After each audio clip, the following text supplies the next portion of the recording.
Hi! Sorry, I was doing my nails. I just wanted to finish it really quick. I had to put a second coat on and I fell asleep before I could, so yeah, so I'm doing that at this very point in time. So, what are we doing today? Today, we are reading. So, hello my little thieves, and welcome back to another stream. I have to do some animating after this, and I need to figure out what to do and how to do it. But, that's besides the point. I'm gonna do that later after stream is done. For now, we're going to enjoy ourselves in our book today. So, today we are going to be reading a book for the next 3 hours. The book is called The Various. If you weren't here for the first, I think the first couple of streams that we did this, then don't worry, there is a vlog, a VOD with all of said things on it. I just realized that I haven't been posting the VODs for the last couple of streams. I need to do that. I need to remember to do that. I'll probably do that after stream. Hopefully I remember to do it. So today we're going to be reading The Various. I do believe that I've already read quite a bit of it. And we've had... Let me just double check.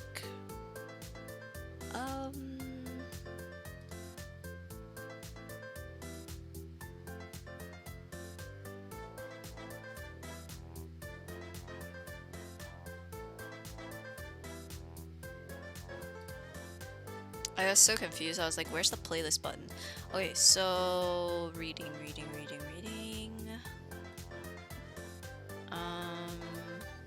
I hear Storytime. I believe we've read 2 parts of this. Yeah, we have. So we've read a bit of this. We read a bit of Genshin's books, I think. Yeah.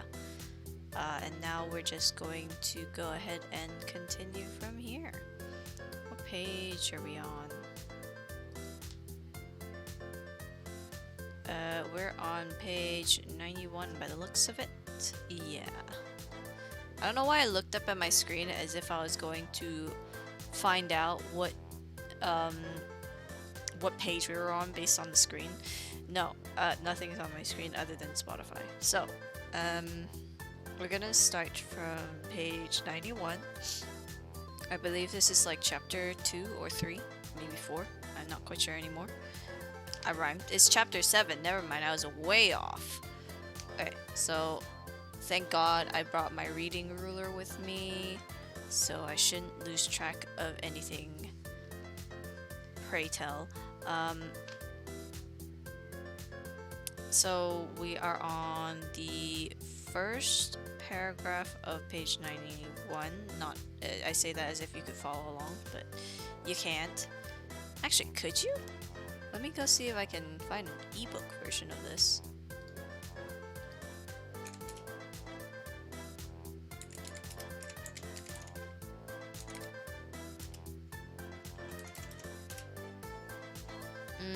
Okay. An ebook version. Please and thank you.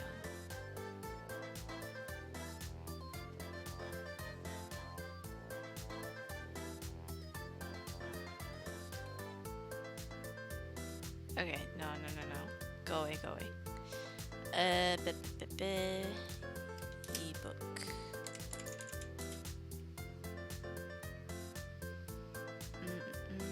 Apparently this is one book from a trilogy. This is book 1 from a trilogy. And I only have this book, so yeah, we're not going to find any of the other books, unfortunately.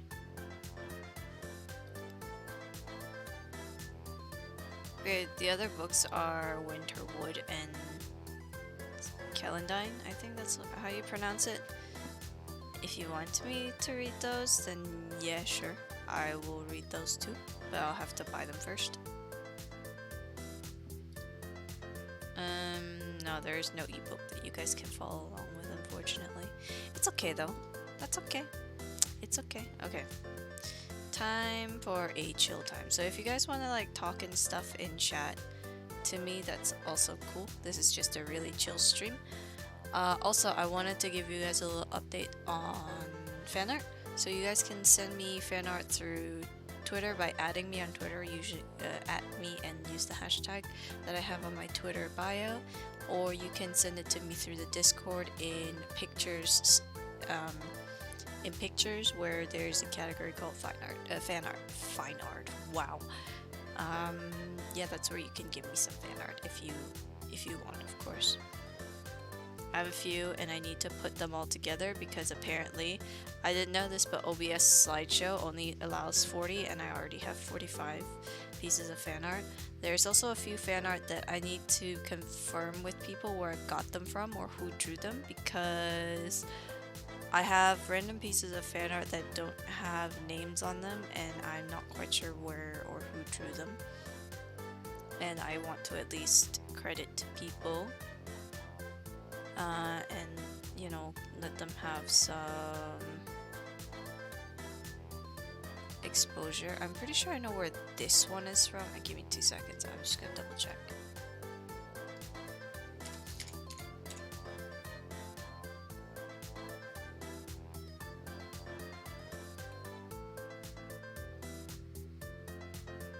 I'm just gonna double check this. I'm pretty sure I know who drew this for me. Yep, it's Haru. Yep, okay. So, Haru. The problem with this is that also people have a tendency to change their goddamn mother flippin' names on Twitter when they rebrand, and cause I don't often see things, I don't get updated with it, so I'm just sitting here like, who this? Who that? Who duh. So I have one called Cole, and I don't know who this is. And then I have one that has an @ or at least a watermark on the image itself, but it doesn't take me to Twitter or anything by that same name, or at least it's not very obvious who it is.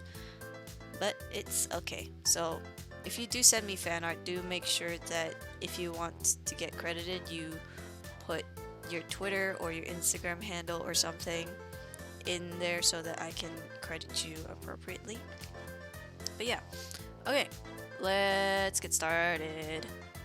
Taking too long. Okay. Damsk. I forgot that these guys have really funky names. Okay, Damsk bowed and steadying himself with his staff, he took a step forward. He had an awkward task ahead of him. The truth was that the council had acted in matter of the winged horse without the queen's knowledge.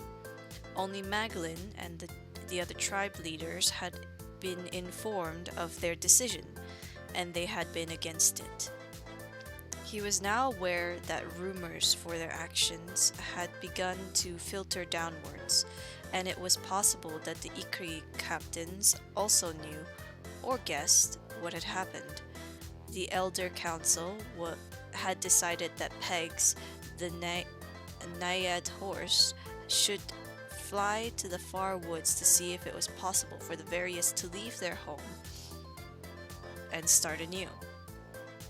There was no real hope that distant woodlands would prove to be as protected by briars and brambles and gorgy neglect as the royal forest, but all possibilities had to be explored, even those that were remote. And the horse had been willing to go.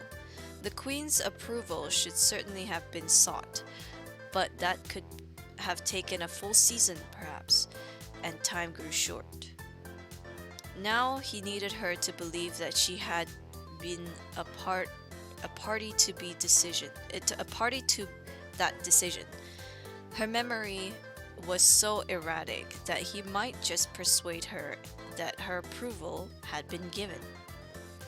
As you know, milady, he began, diplomatically addressing Babbitts first, and gradually turning to face the crowd. And as all here know, the last few winters have been hard. The forest is not what it was,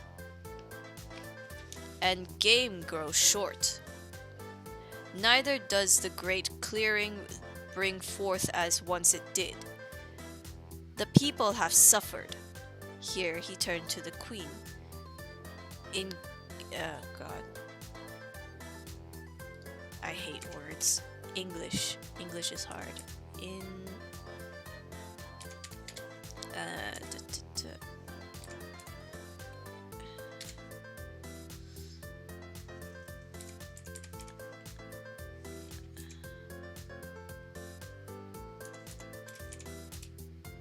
Sorry, I just need to...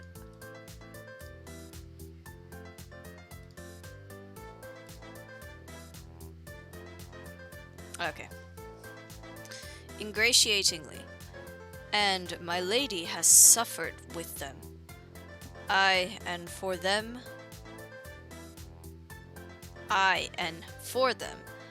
Summer is here, and once again the times are more plentiful. But if we, the various, are to face another such winter as the last, then we've to find new pastures and new ways to make our woods rich and provender once more. What?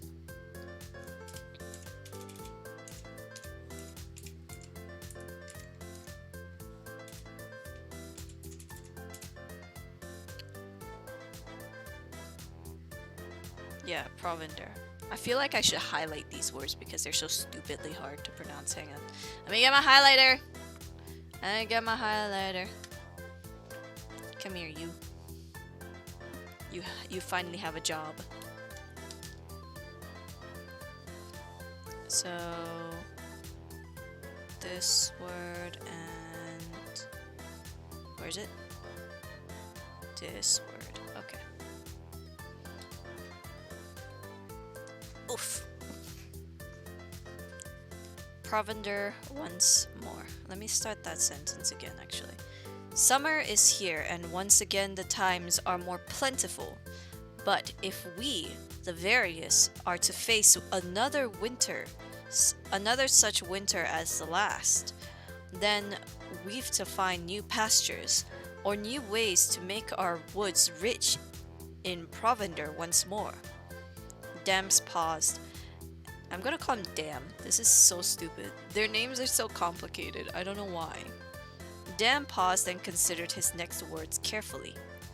It was decided, as my lady will recall, that Pegs, the Naiad horse, bred by Spindar of the Naiad, and a strong flyer, would go search for fresh pastures and explore the far woodlands at night. What foolishness was this? Interrupted the queen. To explore what lands, pray? All lands are gorgy lands, but for the royal forest. Did you think to move the various unnoticed into the very midst of the giants? I knew nothing of this. Why was I not told? Dam sighed inwardly. This was the danger with Babbitts. One moment she was like a sick chai with a wandering mind, and the next she was as sharp as an arrow. He knew, as the council had known when they had discussed it, that to send Pegs off to explore another area of woodlands with the idea of transporting the various...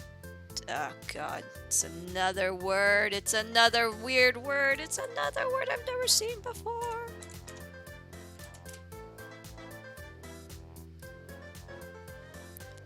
Thither. Wow, interesting. I've never seen this word before. What's it even mean? Oh, okay. Oh, what the? It means towards, guys. It means to or towards that place. Yep.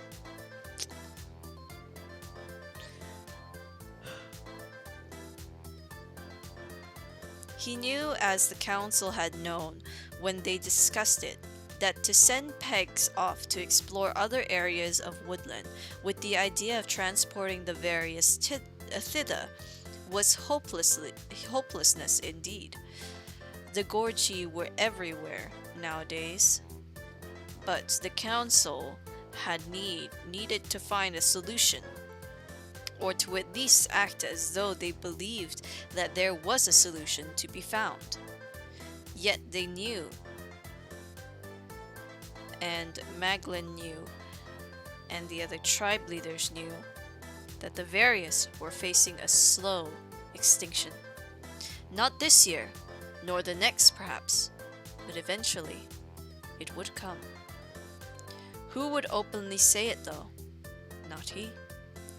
We believed, my lady, that the horse might return with news of the other woods hereabouts, which we can see from our treetops not so very distant, and which, Dam began to emphasize, which, as you so wisely suggested, could be visited rather than inhabited, and perhaps then harvested under covers of night. No such plan had been discussed either by Queen or Council, but it sounded just plausible as possible. But it sounded just plausible, a possibility. There was a faint murmur from the crowd. What confusion was this? For the most part, they believed that Pegs had simply disappeared. What was this expedition into the Gorgi lands? Babbitts was confused again, having lost the thread, but thought that she might remember a meeting. Ah, yes, she said, harvesting at night. And what does the horse say? Yea or nay? There was some stifled sniggers from the crowd at this, and even old Dam was struggling to keep a straight face, though nobody knew it save he. The horse has not returned, my lady.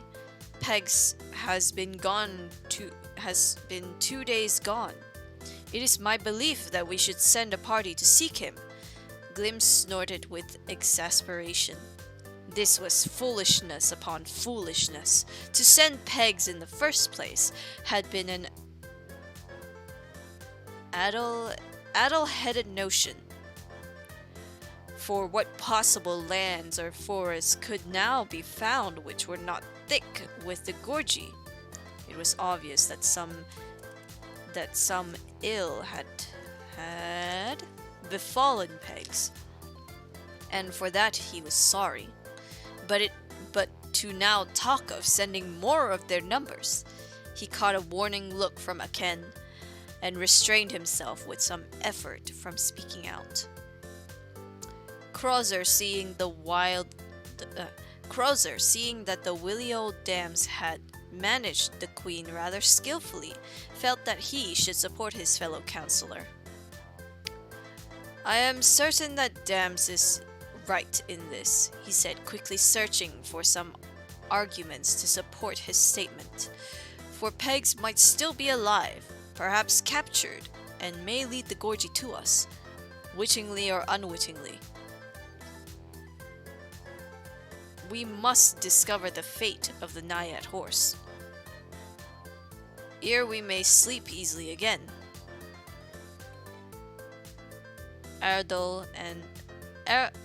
Ardal, the elder Naiad, thought that perhaps he might be able to carry this idea a little further. He addressed the queen. May I have permission to speak, my lady? Babbitts nodded, but muttered, Though let us not still be here at Moonwane Ardal. The queen's patience is short, and your tongue is apt to be long. The old Naiad moved falteringly into the circle of clearing, gripping his staff, his dark brown cloak brushing the ground. He raised his head and stood, twisting the ends of his white beard between the tips of his fingers as he prepared to address the crowd. Ardal, it was true, liked to speak, and opportunities like this were not to be missed.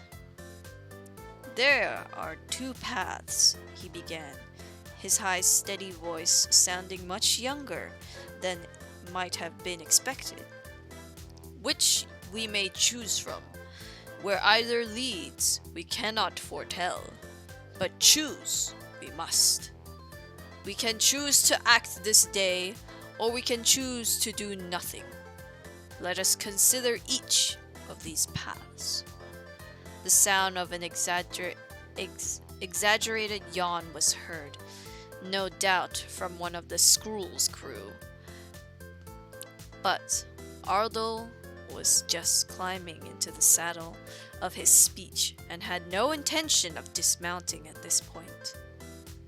If we do not search for pegs, continued Ardal, then our hopes of gaining knowledge are forfeit. We shall never know whether the far woods which we can see in the distance are sufficiently untended that we may harvest and take benefit thereof. None but Pegs was strong enough in flight to seek or gain such knowledge.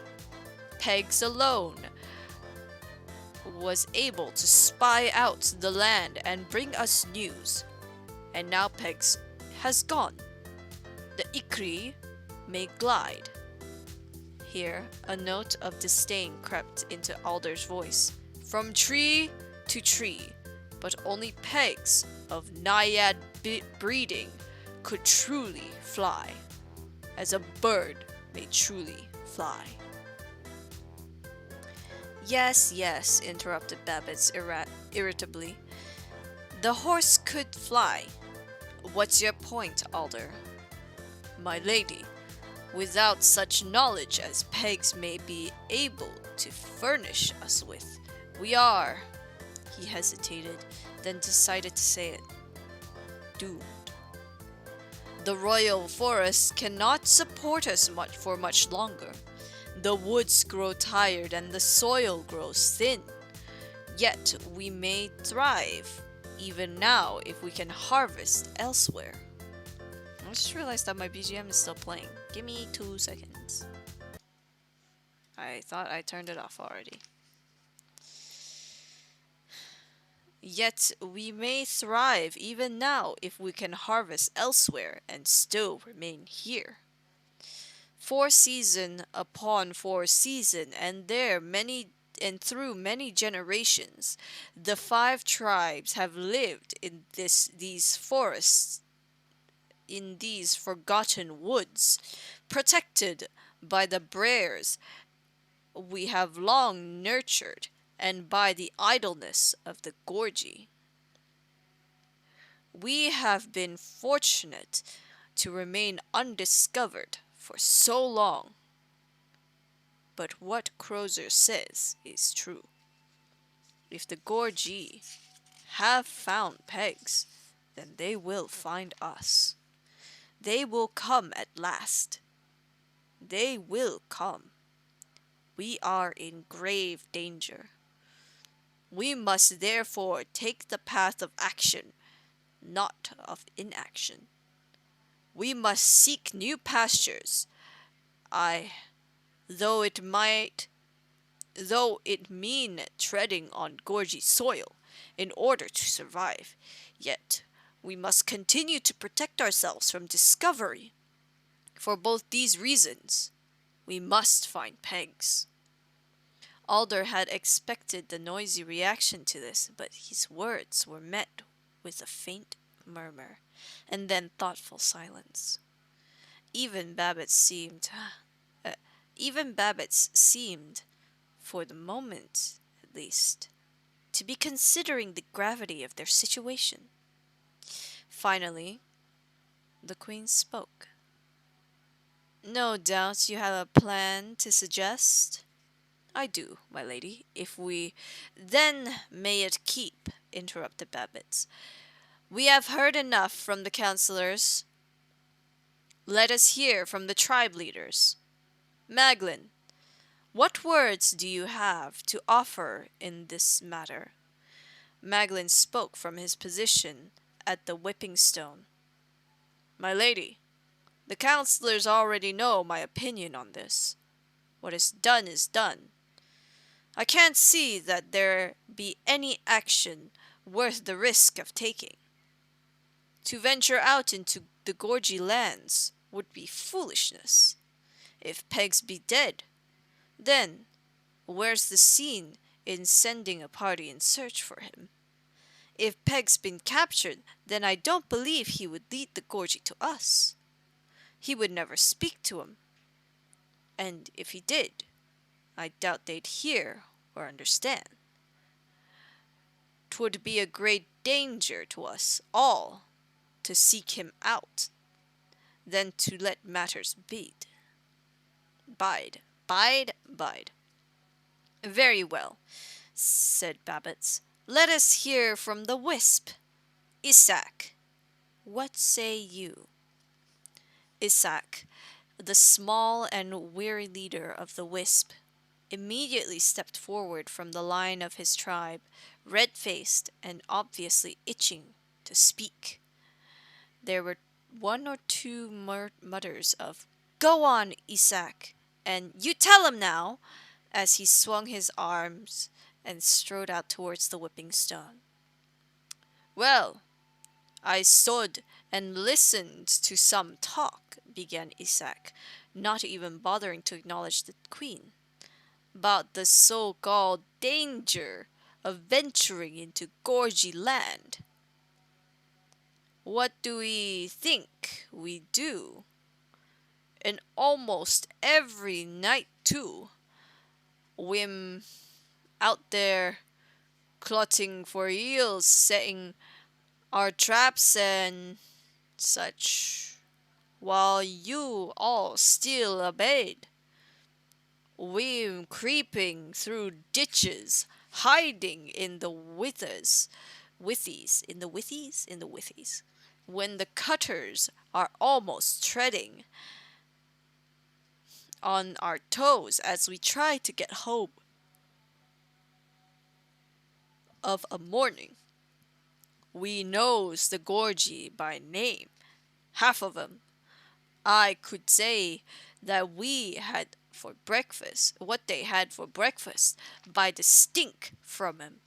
I tell 'ee all this, thee who hasn't left the forest in 104 seasons, if 'ee be looking to send out a party on a horse hunt, then it might as well be we, 'cause we'm out there already.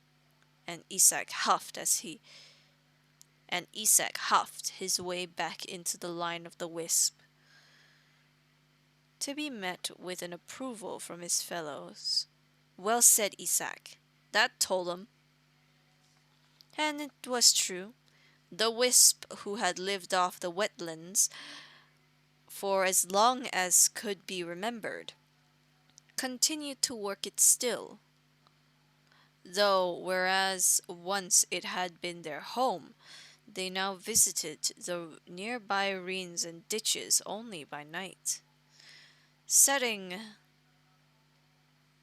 their eel traps and night lines and retreating to the safety of the forest by day. The other tribes, by contrast, had set no foot upon Gorgy soil for many generations. Babbitts raised the touchstone once more, and Maglin gestured with his hand to quiet the rising hubbub. And what do the naiads say? They who have bred this remarkable horse, said the queen. That is the cause of all our grief. Femra, leader of the naiads, exchanged a few words with Spindra, from whose stock Pegs had been raised, then stepped forward from the ranks and into the arena. a broad figure in a belted cloth jerkin and leggings, which were tied beneath the knee. He removed the wide-brimmed hat woven from coarse grass and bowed briefly in the Queen's direction. His round face, normally cheerful, had grown somber in the last 2 days, and now looking deeply creased and troubled. His voice shook slightly as he spoke. "With respect, my lady," he said quietly, "Pegs was hardly the cause of our grief. He did what he were asked to do, or tried to, leastways. 'Twas not his choice, nor ours neither. But he were willing, and now if he's gone, then we ought to be a-thinking on what has gone and what we've lost. Pegs was born of Spindra's herd, 'tis true, but Spindra didn't breed on. No one can breed a horse with wings. We don't know where he come from, nobody do, but he were wiser than our Owen. Owie. I do know that. And now we stands here while our friend thus right, our friend, for a right good friend he were to us, lies out there among they giants, or maybe injured in some girt ditch, and we'm's just standing here? And there's Spindra, sick we worry these 2 days past, and me knowing where Pegs has gone, not saying anything, for counsel says to keep a still tongue. What does that make me? A hemmed fool? That's what, for listening to such claptrap in the first place, and for allowing Pegs to go. But I'll tell ye what I means to make amends for it, and we may all decide what we heemed well please. But I be going out there arter Pegs, and I bisn't coming back till I found on, and was more." And here a blurry farmer thumped his fist into the palm of his hand and looked directly at the astonished Maglin. "I'll punch the head of our no one who tries to stop I, but uncarrying a bow or no." The assembled tribes of the various who had been simmering uneasily up until this point now fairly boiled over. 200 voices were raised in approval or disapproval of Femra's speech, and the darkening woods rang with the sound of angry tongues. There was a lot of pushing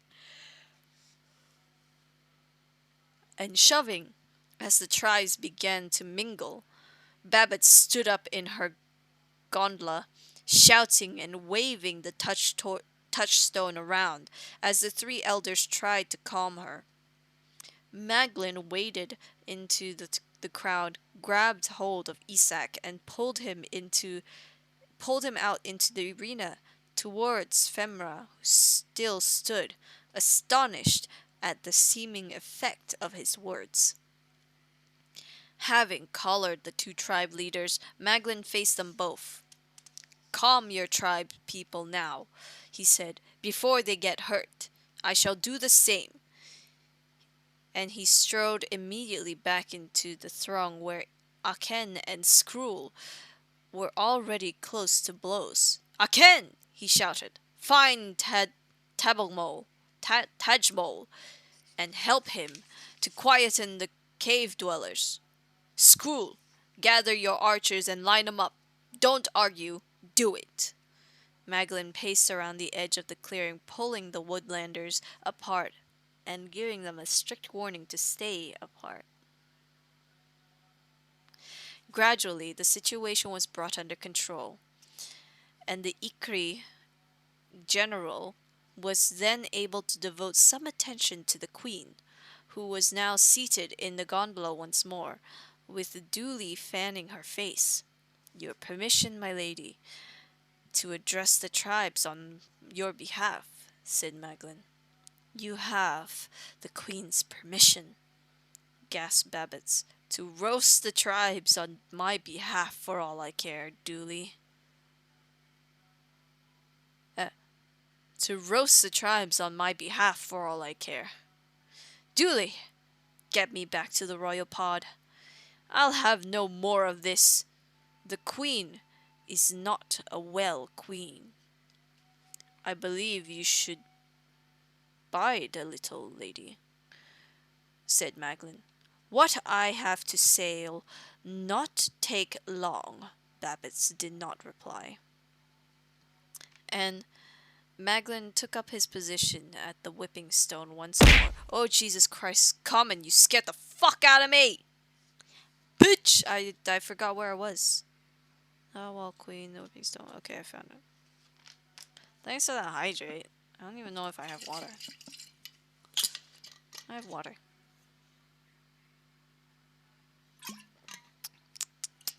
Water.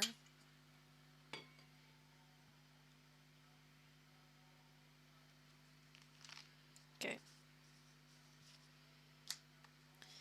He raised his arm until the crowd was once again silent, and then brought his hand slowly down to rest on the top of the ancient stone post, still warm from the heat of the day. "'Tis many seasons," he said grimly, "since this stone were used for its purpose. Shall this be the day, I wonder, when 'tis brought back into play? I've no qualms in the matter, and none shall find themselves exempt, if I deem it so."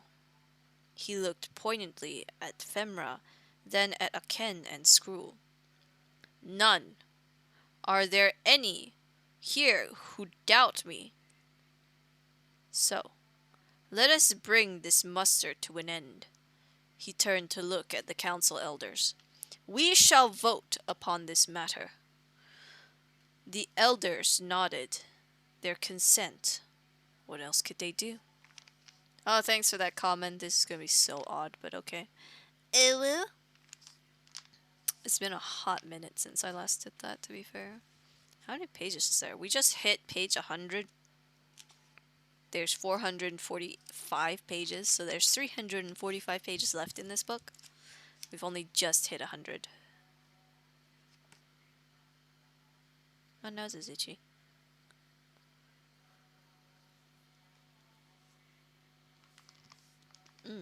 Okay. Well, thanks to the head pads. I smacked my highlighter into my mouse.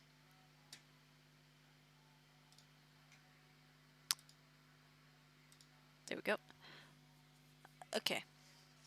"Raise hands," said Maglin. "All those who reckon on letting matters lie, of trusting that, whatever may befall Pegs, no good would come of sending more of our numbers from the forest." You enjoy my CP time to sleep? Okay. Good night. Sleep well. Don't let the bedbugs bite. About a third of the crowd raised their hands. "Very well," said Maglin. "Now raise your hands, all those who reckon on sending out a party to seek for Pegs." Well over half the crowd raised their hands at this. A few had refrained from voting either way. "So I take it that we be in favor of seeking out the horse," said Maglin. He signaled for them to bring their arms down. Then he said quietly, "And now, raise hands, all those who be willing to go themselves." The crowd had not been expecting this. And whilst there were a few hands that were raised immediately, the majority hesitated. Some hands went up after a few moments of thought, and were then lowered again after more thought. Of those that had gone up immediately, some were lowered, only to be raised again. Magdalene waited. A stillness settled onto the tribes on A stillness settled on the tribes as Magdalene looked from face to face of those with their hands finely and firmly raised.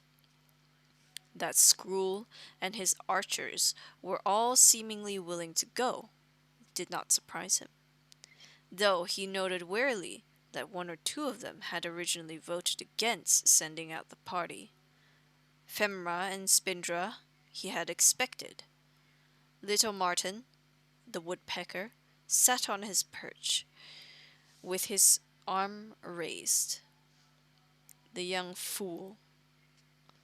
Aken, Glim, and the rest of the north and east wood archers had the sense apparently to keep their hands down.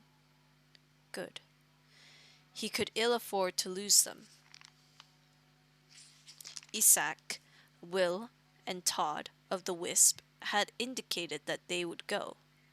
Several of the Truggles and Tinklers, whose names he did not know, had also raised their hands. Their arms, not their hands, had also raised their arms. That did surprise him. What was pegs to them? He sighed. He would pick 5, one from each tribe. That would be seen to be fair. But should he pick the 5 most likely to succeed, or the 5 he could most easily lose? For he had little faith in their return. He would sleep on it and decide in the morning. I shall choose 5, he announced. The clearing was now hushed. 1 from each tribe, and I shall make my choice known at sunrise. 'Tis better we all sleep on this. 'Twould be better still, he couldn't help adding, if we knew whether Pegs were alive or dead this night. But that we cannot tell. I can tell, the voice, harsh but clear, had come from somewhere behind Babbitt's, and there were many in the crowd who thought at first that it was the Queen who had spoken. But Babbitts had leapt onto her feet in fright and spun around. She lost her grip on the touchstone as she did so, and the heavy ball of red jasper had flung from her hand, landing with a soft thump onto in the damp grass, a few feet from Gondola. All eyes followed the direction of the Queen's startled gaze. A strange, humpbacked creature emerged from the dark fringe of trees close to the royal oak. The thin face and long, straggling hair had been dyed green, to match the patch of tattered green robes that hung in folds from the stooping figure. Trails of ivy were wound about the creature's neck. The ivy rustled slightly as the wild-looking apparition moved slowly towards the gondola. A skinny painted arm outstretched. It was Mavin the Green, by Elise the old crew. 'Tis the old croon. Oh, hang on. By Elise, 'tis the old croon, muttered Magdalene. He left his position at the whipping stone and strode quickly across the clearing. The Queen was standing open-mouthed with fright as she gripped on the side of the wicker chair, hypnotized, it seemed, by the approach of the figure of Mavin the Green. Magdalene beckoned to 4 Ikri guards, who hold position at the foot of the royal oak. "Hold till I speak," he muttered as he passed them. He ran the last few paces towards the gondola, in order to reach the Queen before Mavin did. "Mavin!" he called warningly. Bide there! He began to unsling his bow. There was no telling what the fey-old creature might do. She was known to carry a little blowpipe within the folds of her sleeve. The darts she used were said to be tipped with deadly poison of her own devising. The slightest scratch from one of Mavin's darts would supposedly kill a full-grown Brock, stone dead in 2 weeks. In 2 weeks. Maglin had never known her to actually harm any of the tribespeople, despite her frequent threats and curses. But he would take no chances with her. He notched the arrow into his bow and stood at the ready beside the gondola. Mavin had stopped, her thin arms streaked with paint and dye, still reached out, seemingly in the direction of Babbitt's. But her eyes was on the ground. She stopped. She stooped. Stooped, okay. As everyone watched in silence, and the green fingers of her outstretched hand reached down. She grasped the touchstone, which lay half hidden in the damp grass. She lifted it gently and brought it towards her ivy-wreathed body, laying her other hand over the top of the red globe, wet with the evening dew, in a protective, cradling gesture. She wiped the stone dry on the emerald sleeve of her gown. Babbitts looked at Madeline and said indignantly, "That's mine." Madeline couldn't help but smile. The queen sounded like a child who had lost her plaything. He said softly, but quite sternly, "Bring it to me, Mavin." "I can tell," said Mavin, fixing her wandering gaze on Madeline for a few moments. "About the horse, I can tell." "What can you tell, Mavin?" "Whether he be dead or no." Maglin glanced at the Ikri guards, who were beginning to inch round to the back of Mavin the Green, out of her line of vision.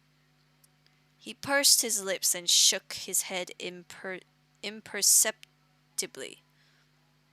"Just give me the touchstone, Mavin. It belongs to the queen." "Do it," said Mavin. She stuck out her tongue, a startling pink against the surrounding green of her painted face. She looked directly at Babbitts. Excuse me. She brought one of her hands up to her mouth, extending the twig-like finger and resting it on the tip of her tongue. Taking her hand away from her mouth once more and said, "The naiad horse be dead," and drew her moistened finger slowly across the surface of the touchstone. She regarded the smooth curve of the red stone for a few moments. She, raising her dark eyes to stare at Babbitts as before, she again stuck out her tongue and dampened her fingers with spittle. "The naiad horse do live," she said, and drew her fingers once more across the shiny jasper. She watched the stone for a while and then said, "Yes, the horse do live, but only just. Look, see." Extending her arm, she offered the touchstone to the queen. Maglin quickly stepped forward, but Babbitts had automatically reached out and accepted the ball from Mavin. The queen held the touchstone in both hands and stared at it. Where Mavin's fingers had drawn across the surface, there was a faint mottled streak. Dark blue it seemed to be Failing light. Maglin glanced to the stone while continuing to keep a wary eye on Mavin. He too saw the molted blue streak, and immediately assumed that it was painted from Mavin's finger, though the color seemed wrong. But as he watched, the mark faded, like a misty breath on polished metal. It simply melted away. Mavin had leaned forward slightly and was carefully plucking the hairs from her head. She held the green-gray strand up and regarded it as it floated gently in the evening summer breeze. "The horse lives," she said, "though his life do hang by a thread, no more thick than the sun." She turned and began to make her way back towards the dark mass of trees that fringed the clearing. Her stooping body rocked from side to side as she hobbled along, head down, thoughtfully winding the single strand of hair around her finger. The 4 Ikri guards who had crept round behind her now parted to let her go by. As Mavin drew level with the guards, she suddenly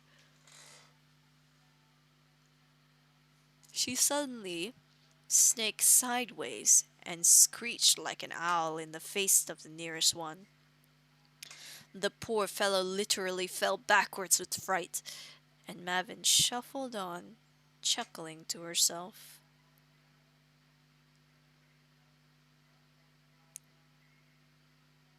As the red-faced guard was helped onto his feet by his companions, Maglin looked at Babbitts, whose expression was vacant, perhaps with shock, and wondered what she had made of this episode, if anything. He wondered what he was to make of it. Was it just some trick of Mavin's, or did the touchstone hold some witchy power, some way of telling what was and what was not? He would have to give it some thought. He was certain of one thing. None but he and the Queen had seen the appearance and disappearance of the bluish mark on the stone, and the whole exchange had been so quiet that he doubted if anyone else could have heard much of it. "Dooley," he called across to where the Queen's maid waited, still staring wide-eyed toward the belt of the trees where Mavin had vanished. "I think your mistress would wish to return to the royal pod." The Queen sat looking blankly into space, lost in some thought of her own.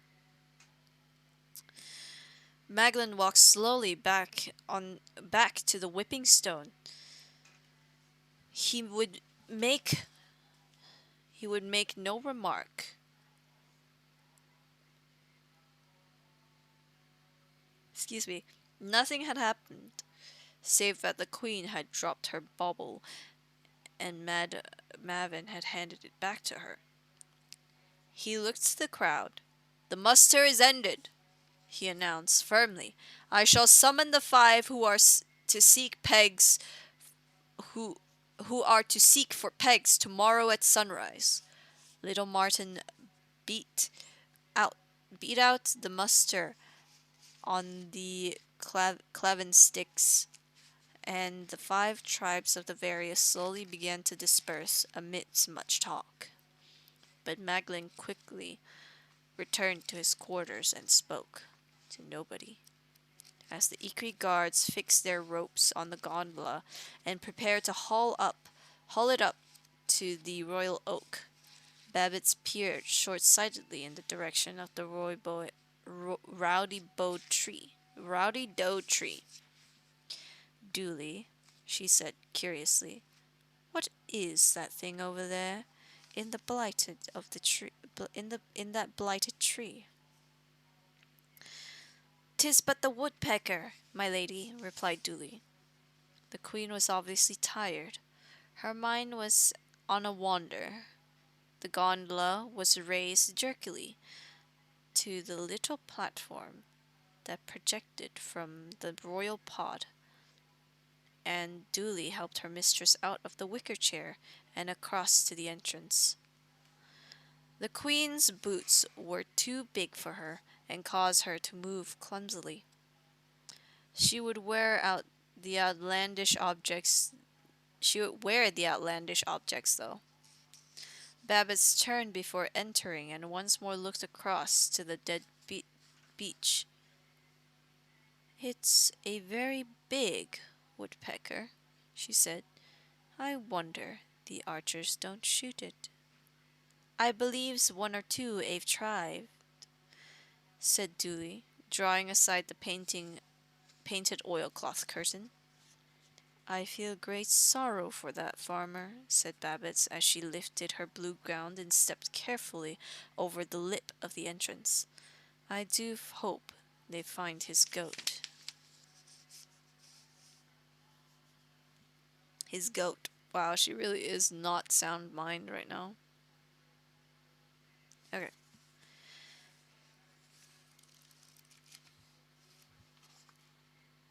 Excuse me. Chapter 8.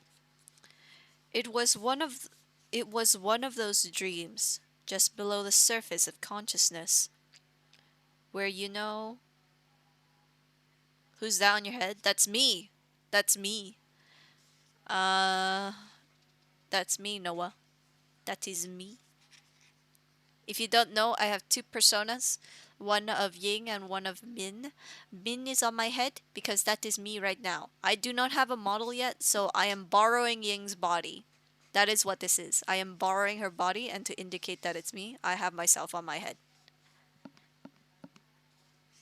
Yeah. Yeah. I am on my own head.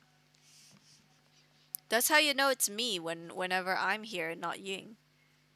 I put myself on Ying's head because I am in control of this body now.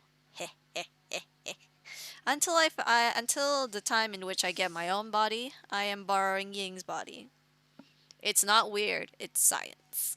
It's magic, not science. What the fuck? It's magic. Ying allowed me to borrow her body, okay? That's just how it works until I get my own.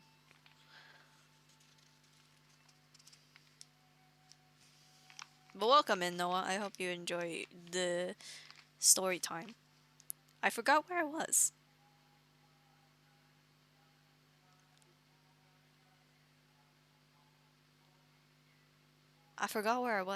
Okay, I'm just gonna start the sentence again.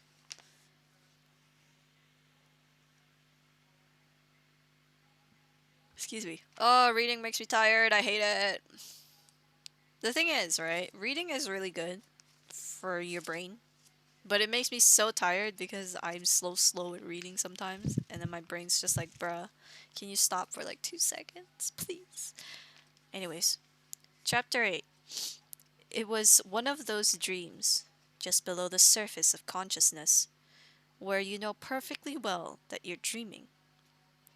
She was wearing a white night tie and floating, like a moth, through space. Space was dark blue, and around her were many other moths, all flying in the same direction, towards a bright light, far away. The bodies of the moths were covered in a fine downing fur. A huge red planet loomed out of the darkness. It was like a red, shiny ball in space. And flying around the far side of the planet, the white horse came flying. It joined the moths, but it flew faster than them. Are these bedtime stories? No, I'm just reading a book.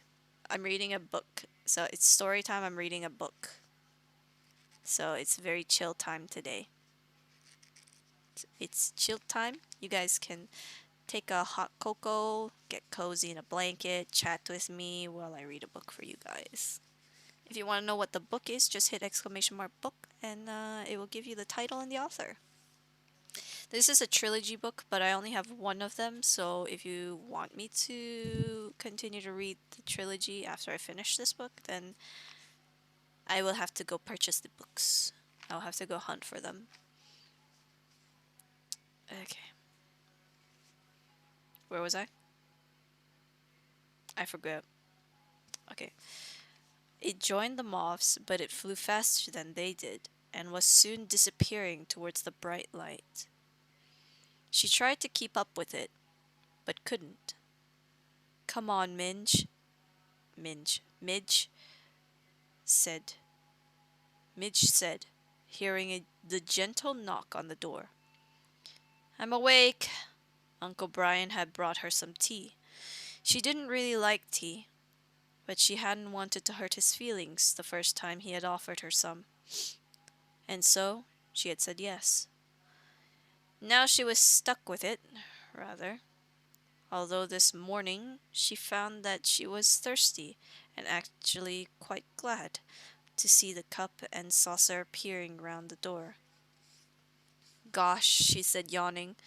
You look smart. He did too, in an old-fashioned sort of way. He was wearing a tweed jacket and an open-neck shirt with a mustard-colored jumper. The familiar yellow cords had been ditched in favor of a pair of brownish moleskin trousers. Should have told you about this last night, said Uncle Brian, putting her cup of tea on the bedside cabinet.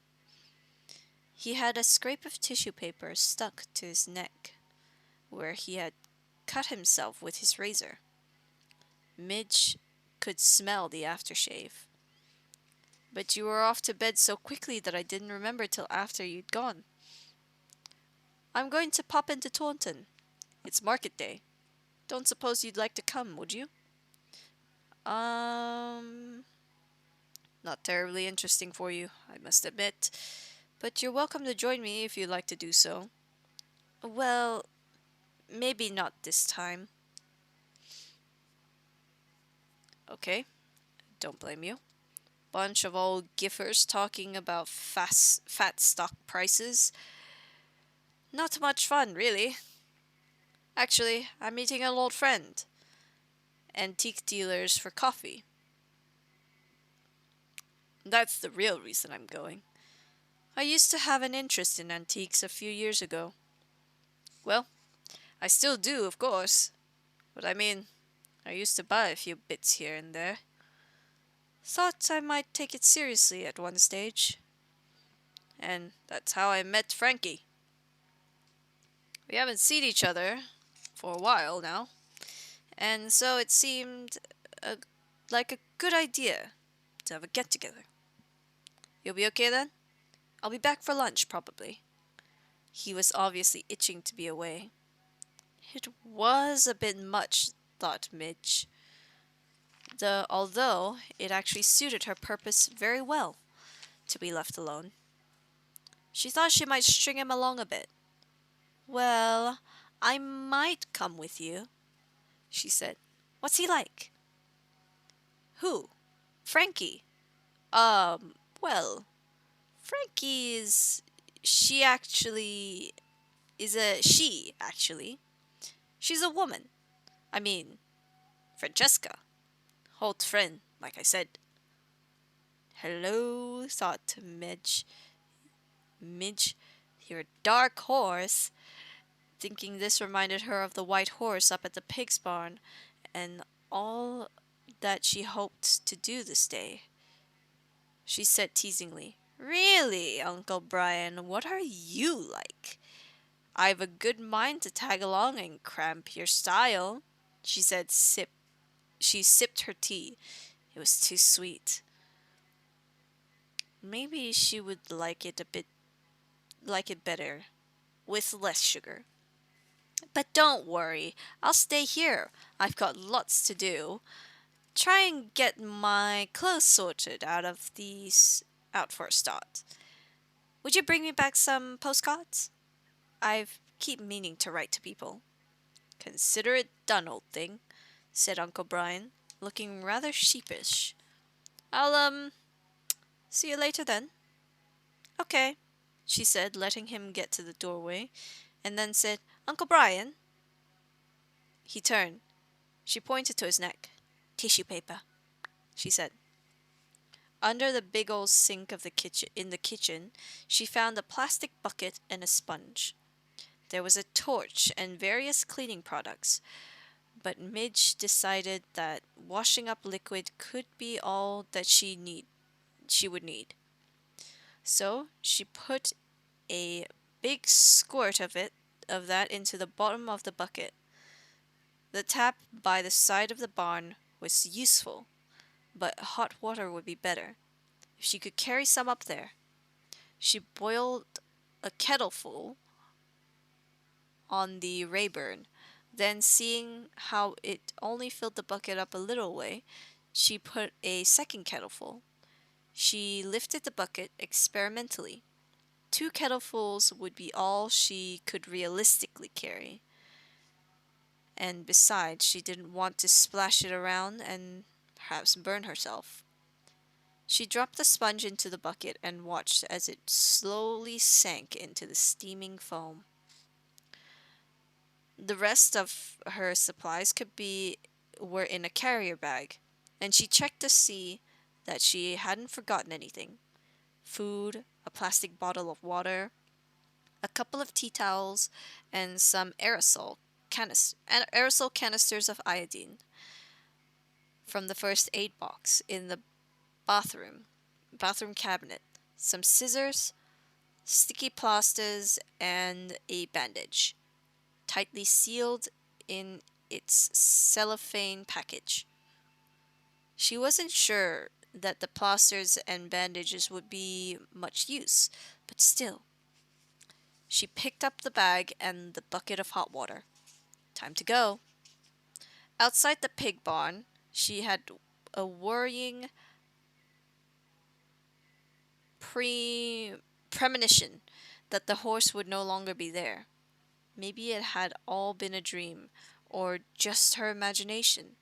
A large bird suddenly flew over her head, startling her as it landed on the tin roof of the building, its feet making clattering scratching sound on the metal.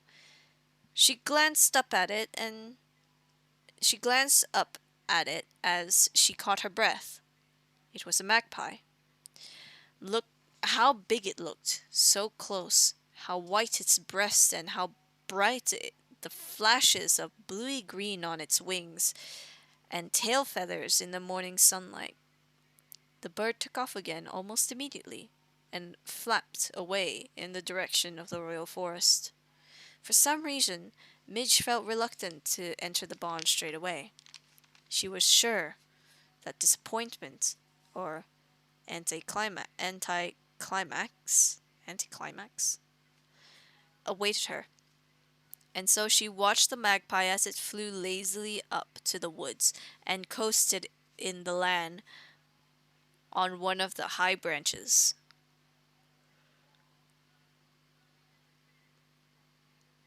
One for sorrow, she thought, automatically. The magpie had barely settled in when it gave a sudden squawk, clearly audible even at that distance, and tumbled, pa pa pa pa pa pa pa. The magpie had barely settled when it gave a sudden squawk, clearly audible when even at that distance, and tumbled, fluttering down through the branches. It disappeared into the darkness of the lower foliage. Midge watched and waited, but nothing more happened. The air was silent. Midge felt creepy around her neck and shoulders, and she shuddered slightly. What was that all about? It was a relief to pick up her bag and bucket once more, and sidled through the doorway of the barn. The horse was still there. Midge had been so sure that it wouldn't be, that the sight of the small animal lying covered by the potato sack made her heart pound. Nothing had changed. The hay wrecking machine had just jacked up into a crazy angle in the gloom, and in the foreground laid a winged horse on its square blue mattress, pinpointed by stray shafts of light from the holes of the roof, like something on a theater stage. All was quiet. Little flecks of dust floated in the beams of light, and the sharp smell of ammonia still lingered, mingled with musty straw and ancient tractor oil. Midge gently put down the bucket of hot water and carrier bag, which crackled in the warm silence. The horse stirred at the sound and lifted its head slightly, and turned to look at Midge. The soft dark eyes still haunted, but less agonizing than before. Agonized. It says agonized, not agonizing. I can't read. But less agonized than before. For a moment it gazed at her, as if remembering, then, with a sigh, its head was lowered once more. Midge crept forward. "It's me," she whispered. "I said I'd come back, and I have." The horse made no sound, but continued to watch her. Midge bent down and gingerly tested the water in the plastic bucket. It was still hot. Good. She found a metal pile? Sure. She found a metal pile that she had used the previous day, and took it outside and swirled it around under the tap, leaving a little clean water at the bottom. When she had finished. Oh, leaving a little clean water at the bottom when she finished. There you go. It's one sentence.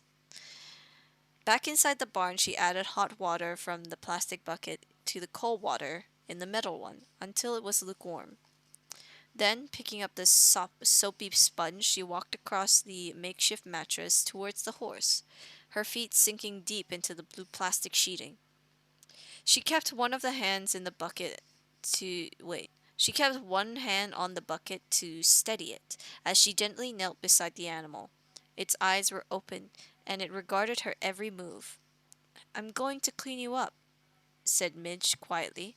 "If there's anything you don't like, or if you want me to stop, then let me know. I promise I won't do anything to harm you. I promise."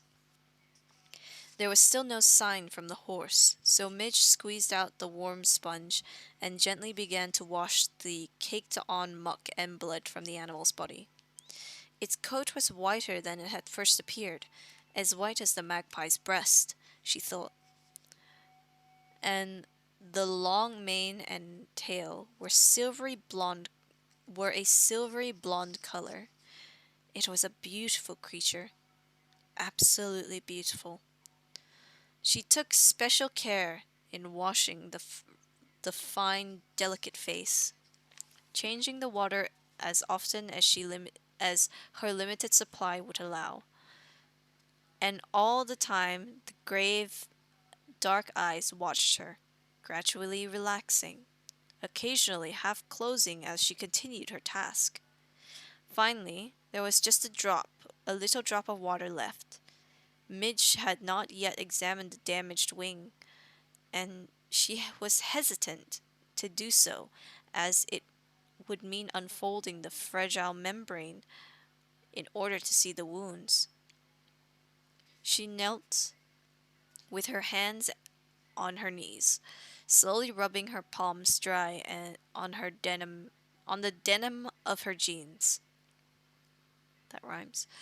And looking into the deep brown eyes of the miraculous creature. A window of color seemed to open up in her mind. As before, when the horse finally spoke. "My thanks, gentle maid. A kindness." This time she did not put her hands to her ears at the strangeness of the sounds in her head. She accepted that she heard the voice in the same way that she would be able to hear the sound of her mother's voice if she so wished. Now, or at any time she chose. She accepted it in the same way that the sound of the magpie's startled squawk could still be conjured up in her mind, though nearly an hour had gone by since the magpie had squawked its last. "What should I do?" she whispered. "Can I get you some food? Some water?" "A little water, yes." Midge rose and walked unsteadily across the soft mattress. She had been crouching down for so long that her knees felt stiff. She took the plastic water bottle from the carrier bag and returned, unscrewing the top, sitting by the horse, and leaning on one elbow close to the animal's head. She managed little by little to dribble water from the bottle into its sore dry mouth. More was spilt than was drank, but of clean water, at least there was no shortage. "Enough, I thank you." The horse laid its head down again with a slight gasp. The blue plastic sheet was now quite wet, and Minge wondered how she could turn it over if the horse was lying so that the horse is lying on the dry side. Perhaps she could use the potato sack. "I'm going to see if I can make you more comfortable," she said. She was able to maneuver the horse onto the sack without much difficulty, and then slid it off the mattress across a fairly clean bit of concrete floor. Then she half folded the plastic sheet, rolling it off the straw, and hauled it out of the way. After rearranging the straw bedding and plumping it up a bit, she managed rather awkwardly, Jesus, that's a voice crack, to turn the sheet over and reposition it, dry side up, and top of the straw, on top of the straw. Good. Soon she had pulled the sack with the horse laying on top of it back to the center. Now it was clean and lying on a dry bed. Midge was still anxious to look at the wounds on the horse's wings. She had the iodine aerosol in her carrier bag and knew that it would be possible. Knew that it would probably be good. Wow, that's missing a word. Oh, it makes no sense because it says. I kid you not, it says. Um, it says she had the iodine aerosol in her carrier bag and knew that it would probably be good idea to use. So missing a word that would make that make sense.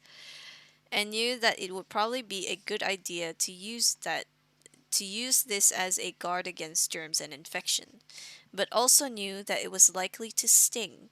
How would she explain? To the horse she said, "Listen, I have some medicine in my bag. Do you know what medicine is? It's to make you better, to help heal your wounds. And I think it would help them to heal, but it'll probably hurt a bit when I put it on. I think we should try though."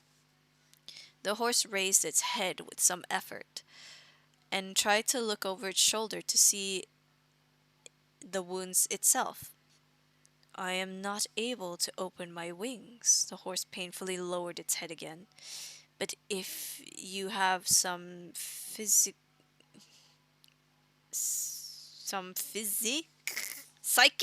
Is that what it's supposed to say? It says physic. Some physic. But if you have some physic, then I am willing that you use it." Minge found the little blue and white aerosol pulled off. Excuse me, there was a comma there. Midge found the little blue and white aerosol, pulled off the white plastic cap, and knelt by the side of the horse once more. Shaking the canister, with her free hand she gently opened out the damaged wing. The horse groaned slightly. Where the velvety membrane had been pierced and torn by the metal spike, there were angry-looking bruises, quite a lot of congealed blood. Mitch wondered whether to try and bandage the wing somehow, but she could not really see what good it would do. Neither could she see how she would go about such a task. She also wondered about trying to close the wound with sticking plaster, but again decided against it for fear that it would do more harm than good. Her first instinct of trying to keep the wound from becoming infected and letting nature do the healing still seemed like the safest way to go. She shook the canister once more and said, "I'm going to spray this on your wing now. Be brave." She pressed the little button and the horse immediately flinched at the sharp hiss of the aerosol. The, the wing muscles contracted instinctively, but Midge held firmly and felt the strange texture of the ridges of the bone beneath the delicate membrane, warm between her fingers. Um, so this horse, I believe, doesn't actually have feathered wings like a normal Pegasus does. It has webbed wings like a bat.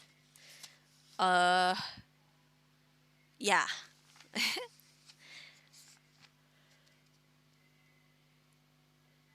Excuse me. She kept the aerosol button pressed down until the wound was obliterated by the orange color of the iodine spray. The ring jerked in her grasp, and the horse looked at her with panic in its eyes. Shh, she said Midge soothingly. "That's it. All done." She gently allowed the wings to fold once more and leaned back, stroking the horse's neck as the animal gradually relaxed. Ha ha! English!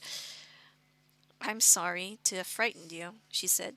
"I know it stings at first, but I think it will help your wings to heal. It's happened to me a lot of times." "And your wings healed?"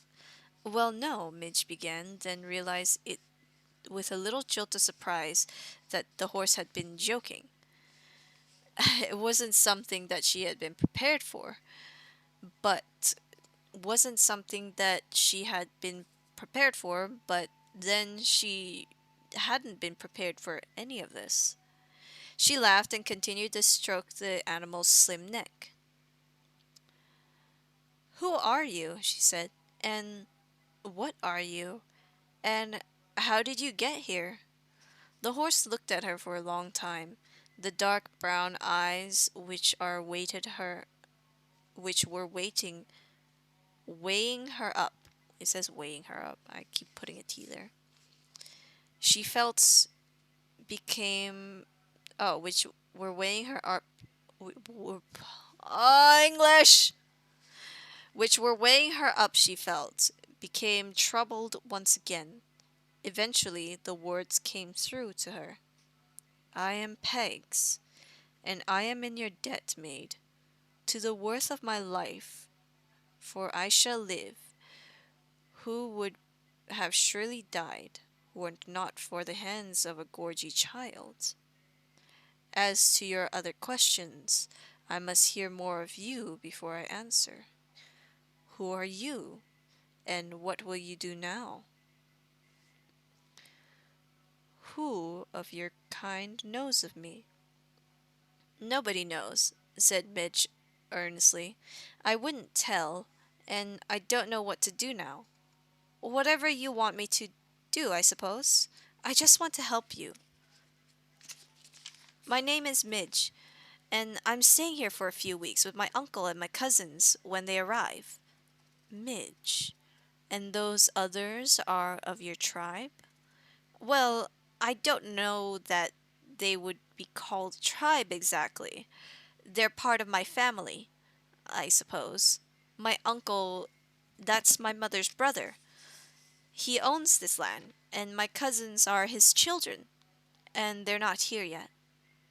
"The one who has charge of this land, your uncle, your kinsman, uncle, he knows nothing of this?" "No, nobody knows." "It would be better for me that they did not, and I would ask you that favor. Tell no one of me." Peg sighs and half closes his eyes.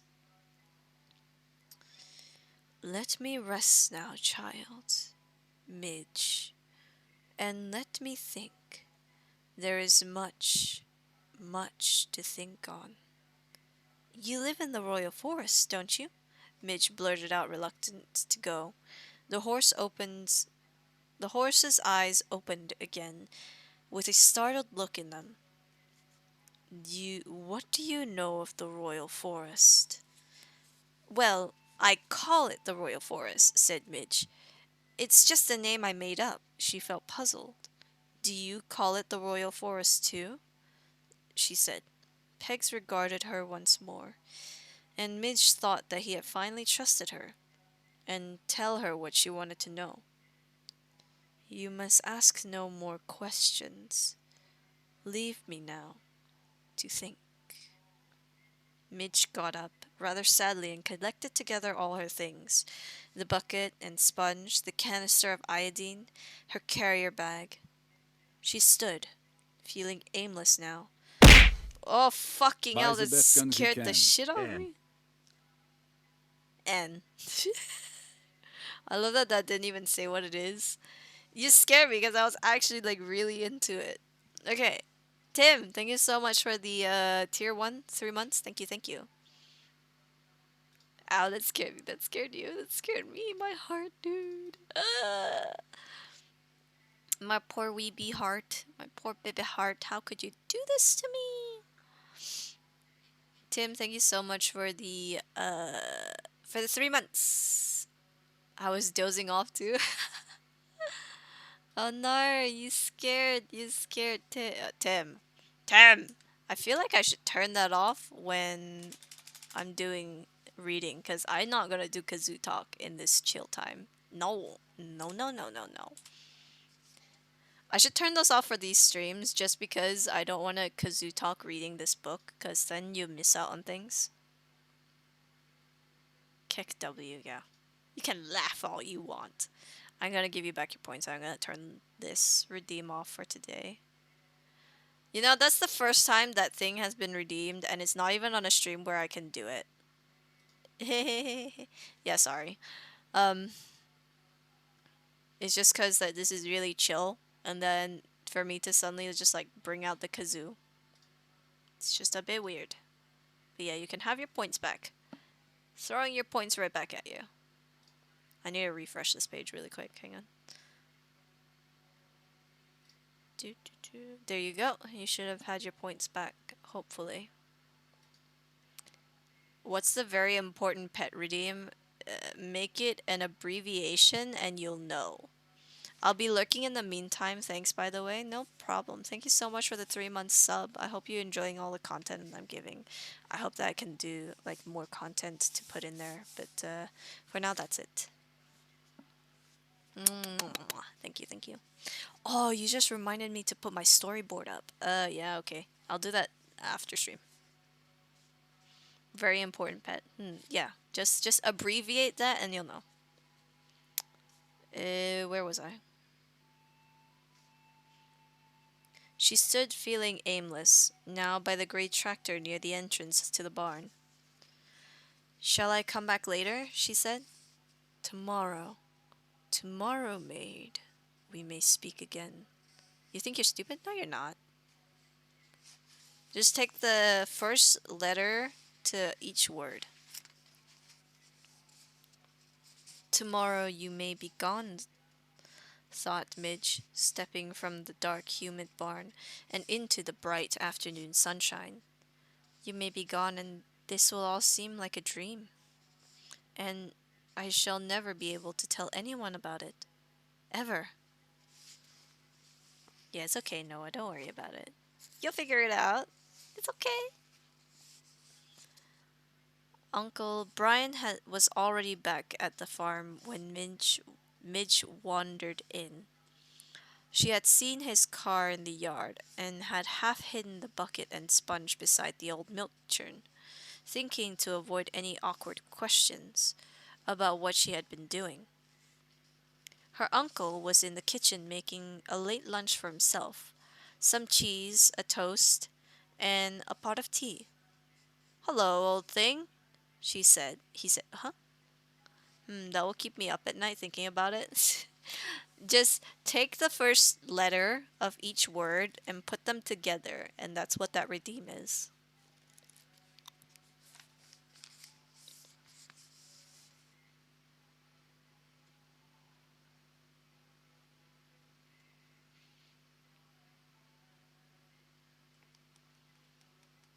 Hello, old thing, he said as Midge dumped her carrier bag on the top, casually folded over onto the kitchen chair.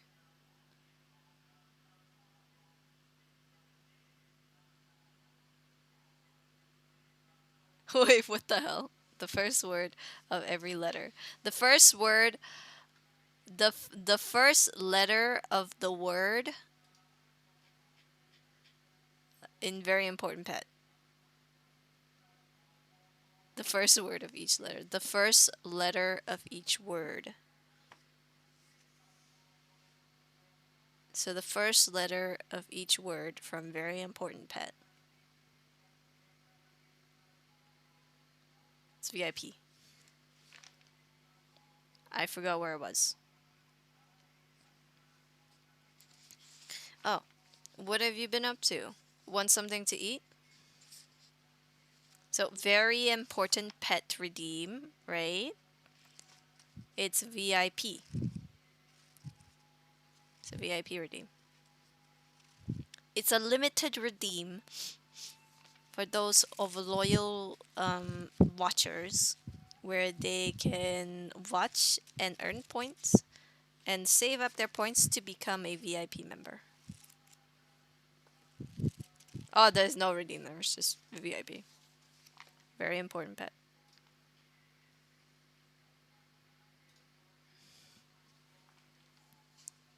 Very important pet. VIP. You'll be VIP in the chat if you redeem that. That's what it is. And okay. So VIPs in the chat have like their chat's more likely to be highlighted to me, even though I do just read all of chat anyways. So it doesn't really make that much of a difference. You just have a little badge. You'll have a little nice little badge.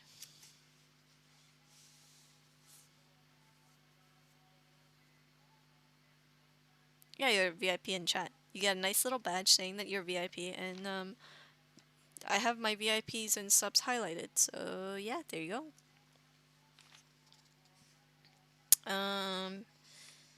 No, I've got a sandwich here, thanks, said Midge. I made myself a picnic again, but I haven't eaten it yet. She avoided the question of what she had been doing by saying, How was Swanton? Did you meet your friend? Frankie? Yes, we went to Clark's for coffee and a bun. Good to see her again and catch up a bit. Doing pretty well for herself, I think. Tea? No? Well, this is about ready. Shall we have lunch together? They sat at the big old table and Uncle Brian talked a little about the antique business and how he dabbled in it a few years ago. Minch gathered that his dabblings had not resulted in any lasting success. She found herself gazing at the photograph of the child, which hung on the kitchen wall, and wondered who she was. She was about to ask when excuse me, when another thought that had been nagging her suddenly surfaced. Uncle Brian, she said, you know you were saying you were selling some land. Which land is it? I mean, which bit? Oh, a couple of fields, said Uncle Brian, as agricultural land is not worth all that much. I've been letting out as grass keeps for years now. To neighboring farm. To a neighboring farm. But as building land, of course, it's worth much more, especially when you're looking at a whole new housing development. Maybe 60 or 70 houses. I've had a very good offer from the building firm where we're we're just waiting for what's this? We're just waiting for final planning permission, and then it'll be all systems go. It's the land. Can't see it from here. At the far end of the woods up the hill. The wildwood, remember? Plus the wood itself, of course. Most of it, anyway. You're selling the royal. I mean, the wood? Said Midge, horrified. Yes, said Uncle Brian, catching a piece of melted cheese as it dripped from his toast. And then, as they s- as they say, our troubles will be over. Good, eh? Chapter 9. As the evening sky grew dark above the royal forest, Maglin met once again with the five he had chosen to send out into the Gorgy lands.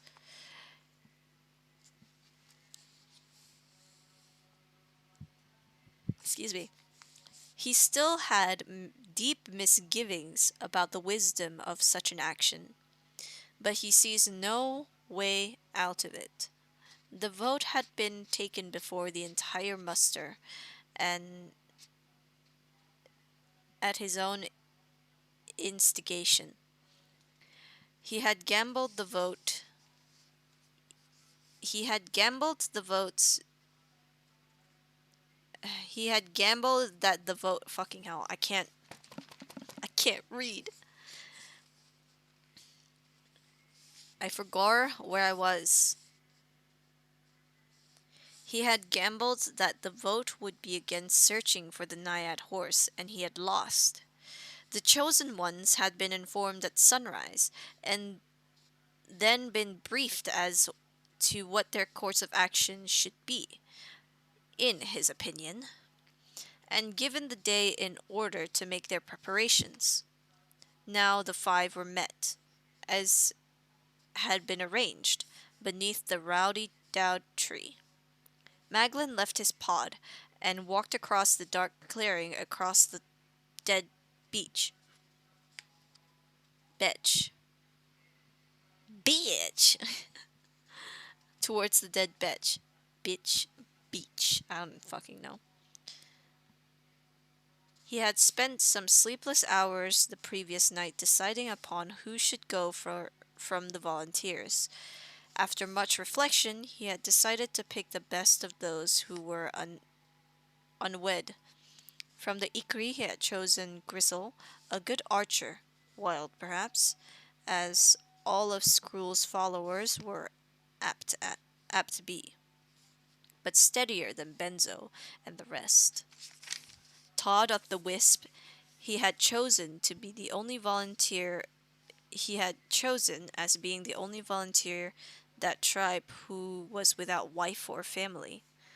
Spindra, the naiad who had bred pegs, would have been hard to gainsay, or besides, who knew the horse better than he. From the tinklers he had chosen Pank, largely because the little Tinsy Smith was one of the few that tribe whose name he knew, and from the Trogglers after private consultation with Tajmol he had picked Lumpst, a miner of reliable character and some intelligence according to his tribe leader. Gristle, Todd, Spindra, Pank, and Lumpst. He hoped that their names would not need to be remembered in sorrow. It was an awkward group who waited beneath the rowdy dow tree, watching Maglin as he approached. Through the deepening gloom, Gristle stood alone, annoyed that none of his companions had been chosen for this venture. What was he, an Ikri archer, doing in the company of tinklers and troglodytes? He had imagined a bold and daring foray into Gorgy lands, with his brothers at his side. If he had known that this was to be the outcome of his spirited gesture, then he would have kept his hand on his bow, like Aken and his crew of patroons. and let the horse go hang. Todd and Spindra stood and conversed softly together. They both felt that neither the Ikri nor the cave dwellers should have been chosen for this task. Whilst not friends exactly, they each respected the other's right to be here. Spindra. Oh, God. Oh, it just vanished. Interesting. Spindra as knowing the horse better than any, and Todd as one who ventured into the Gorgy lands almost nightly, albeit close to the safety of the forest. Lumps and Panks, the Troggles and Tinkler were long acquainted and therefore stood comfortably with an with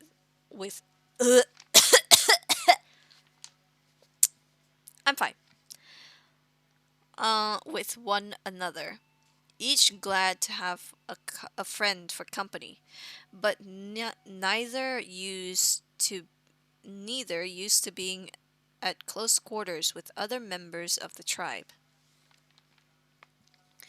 Maglin, with his expert eye, saw how things were as he approached, and wondered whether his decision to send members of each tribe had been a wise one.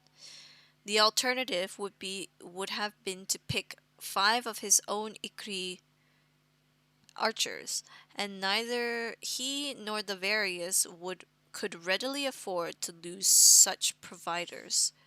He tackled the problem, as he tackled most problems, instantly and directly. Excuse me. Come now, he said. If you would be a company, then a company you must decide to be. 'Tis no good, Gristle, to stand alone and sulk for the want of better fellows. What would he? That I should send 5 archers that never set foot from the forest? Who understands the Naiad horse better than Spindra?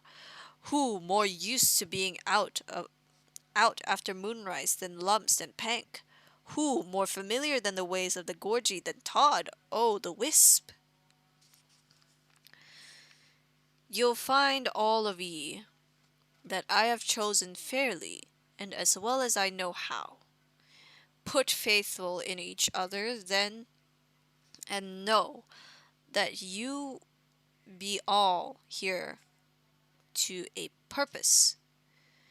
Come, draw close together, and listen to me. 4 out of the 5 looked at each other shyly and shuffled a little closer, but Gristle still kept aloof. We know, said Maglin, that Pegs was bound for the far woods on t'other side of this vale. I see no reason why he would have done other than fly there direct, over the gorgy settlement that lies between.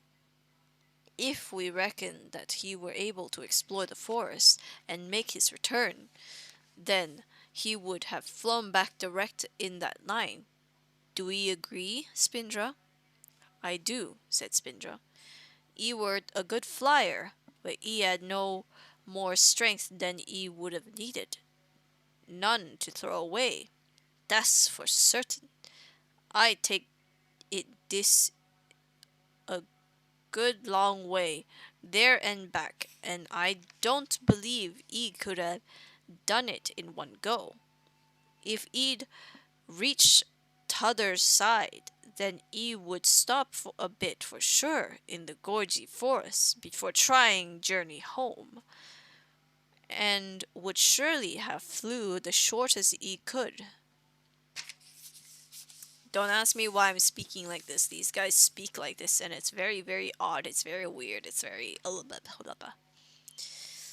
Then lost, dead, or captured, we can be reckoned Pegs to be somewhere along that line, said Maglin. You must follow that line as you seek for him, and that means passing through and searching the Gorgy settlement, and especially the storehouses, or barns, as the Gorgy do call them. 'Tis a dangerous task, be in no doubt of it. There may be hounds, or any manner of beasts there, and in the far woods, should ye get so far, there may be brocks and renards. Stay close together. Learn what may be learned, and come back alive. Gristle has his bow, but what do the rest carry for arms? Lumps and Pank drew forth teensy daggers from their belts as implements for teasing walnuts from their shells. They would have served admirably as weapons. They looked hopelessly inadequate. Maglin sighed, and Gristle looked contemptuous. Spindra carried a small wooden club, a truncheon of dark-seasoned oak. Todd had some large, gorgy object picked up on a night fishing expedition. It had several prongs and was made of wrought metal. Okay. Todd had spliced a new handle to it, thus fashioning for himself a kind of trident. He used it as an eel spear. Maglin's heart sank within him at this pitiful display, though what more he could have expected, he didn't know. These were farmers and fishers, not hunter warriors. He could only encourage them and wish them speed. Let us hope that you have no need of these things, he said, which sounded more ambiguous than he had intended. Todd, you will lead the company out through the North Wood and across such ground as may be familiar to you. Pack and Lumps, you will use your eyes to help the company through the darkness. Spindra, you will advise on the likely action of pegs. And Gristle, you will act as defender where there may be danger. Gristle looked even more sour and discontent than he had done previously. So he was to have the honor of protecting these hobbledehoos from whatever may come. Well, so be it. But he thought secretly, if they were to be pursued by a pack of brocks and renards and gorgy hounds, then it would be lookout all and each for him.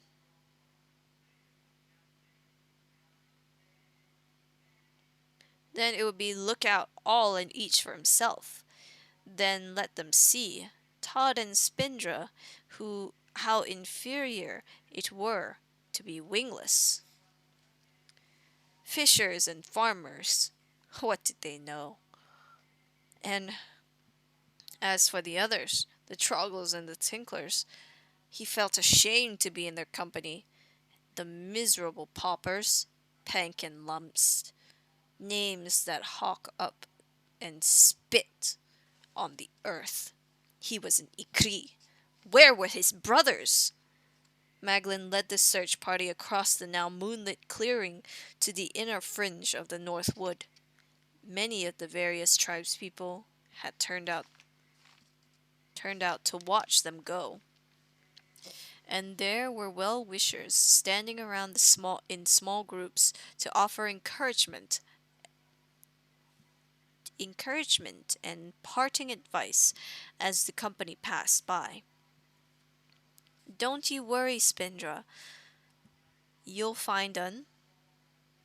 Bring us back the goat eel, Todd, while you're about it. God, I can't stand the way they speak. I don't understand. What be doing up so late, Pank? 'Tis past thy bedtime. And so on. Only Gristle kept his head down and acknowledged nobody, avoiding the faces of Skrull and his company lest they be laughing at him. The Ikri general stopped under the tree of the trees of Northwood and wish them all speed. Now mind what I say, he told them. Come back alive. There be no life worth risking for that of a horse, no matter what Spindra may think. Spindra did intend to think differently, but had the sense not to say so. At the outer edge of the Northwood had made passage through one of the emergency wicker tunnels woven through the thick braes. The five cautiously emerged into the open and surveyed the dark land that stretched out beneath them. The moon shone through the hazy sky, and far below they could see a thick carpet of mist lying upon the silent wetlands. The row of pollard willow trees protruded from the bed of fog, like shock-headed creatures rising from a steamy swamp. Eerie and strange it seemed to all but Todd, who was well acquainted with such sights. A perfect night for fishing it would be, and no doubt some of his tribe were already preparing to take advantage of it. With wicker eel traps, clotting rods, and night lines, the wisp would be silently making their way down through the eastwood to where the rines and ditches came closest to the outer belt of trees, and looking forward to the good catch under cover of the summer mist. And here was he, fishing not for eels, but a horse. A strange errand indeed. Moonlight was more natural than sunlight to Pank and Lumst. Yet never had they seen such a sight as this. It was their first venture from the confines of the forest, and they hung close together, gazing about them in nervous wonder. Spindra was glad at last to finally search. Spindra was glad at last to be finally searching for pegs. He was eager to be off, and Todd had to catch him by the sleeve in order to give pause, whilst he surveyed the land. Gristle was the most apprehensive. This was all in familiar territory to him. The treetops in daytime were his natural habitat, not the open ground by night. He felt vulnerable. Some of his former bravado and disdain began to waver, and for the time being he was glad to let the fisher wisp take the lead. Todd waited and watched, satisfied at last that all was safe and quiet. He cautiously moved off the downhill. Spindra fell in directly behind him. Lumst and Pank walked parallel to each other, a few feet apart, and slightly behind Spindra. Gristle brought up the rear and had already unslung his bow. He turned from left to right as he walked, and occasionally glanced behind him. The white scut of a disappearing rabbit caught his attention, and he began to lose some of his nervousness. A Connie! A Connie! These were rarity indeed. Inside the forest, most of them had been hunted down long ago. But now that his eyes were growing more used to the darkness, he could see that there were quite a few of them on the hillside. Maybe he could shoot one and pick it up on the way back. That would be one in the eye of Skrull. And a Ken, for that matter. He looked about him. There was nothing within easy range, and he was loath to become too sidetracked at this early stage. The others had already moved quite a little way ahead. He spread his wings and launched himself gently from the hillside in order to catch up. He had originally intended to land at the rear of the company and take up his former position, but at the last minute he flapped a couple times, flew over the heads of the other floor, and aligned directly in front of Todd, nearly catching the spear between his shoulder blades. For his folly, Todd was furious. "What bit's playing at, Gristle?" he hissed. "Do ye want to get thyself skewered?" Gristle was unused to such treatment from the wisp. Moreover, but seeing that look on Todd's face, he contented himself with a "Grand with ye, Fisher. I were only taking a stretch. You as jumpsy. You as jumpsy as a cricket." He allowed the others to pass him and resume his position at as rear guard. "Hemed fool," muttered Todd, and pressed on. On the side of the hill, and to their far left perhaps 100 yards distant, lay a small outbuilding, whitest in the haze moonlight. Lumps, who noticed it first, tapped Spindra on the shoulder and pointed. Spindra turned and whispered Todd, and all five paused and regarded the shady-looking concrete barn. Todd spoke quietly. "What say you? Could the horse be there?" Spindra moved down the slope and a little more, and peered towards the distant building. He could just make out the dark opening of the doorway. The others joined him.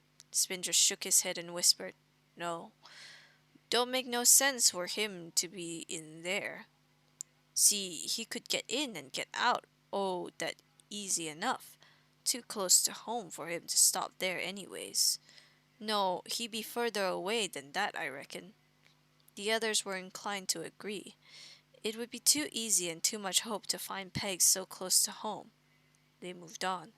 Eventually they came to a sheep gate that led into the field of thistles.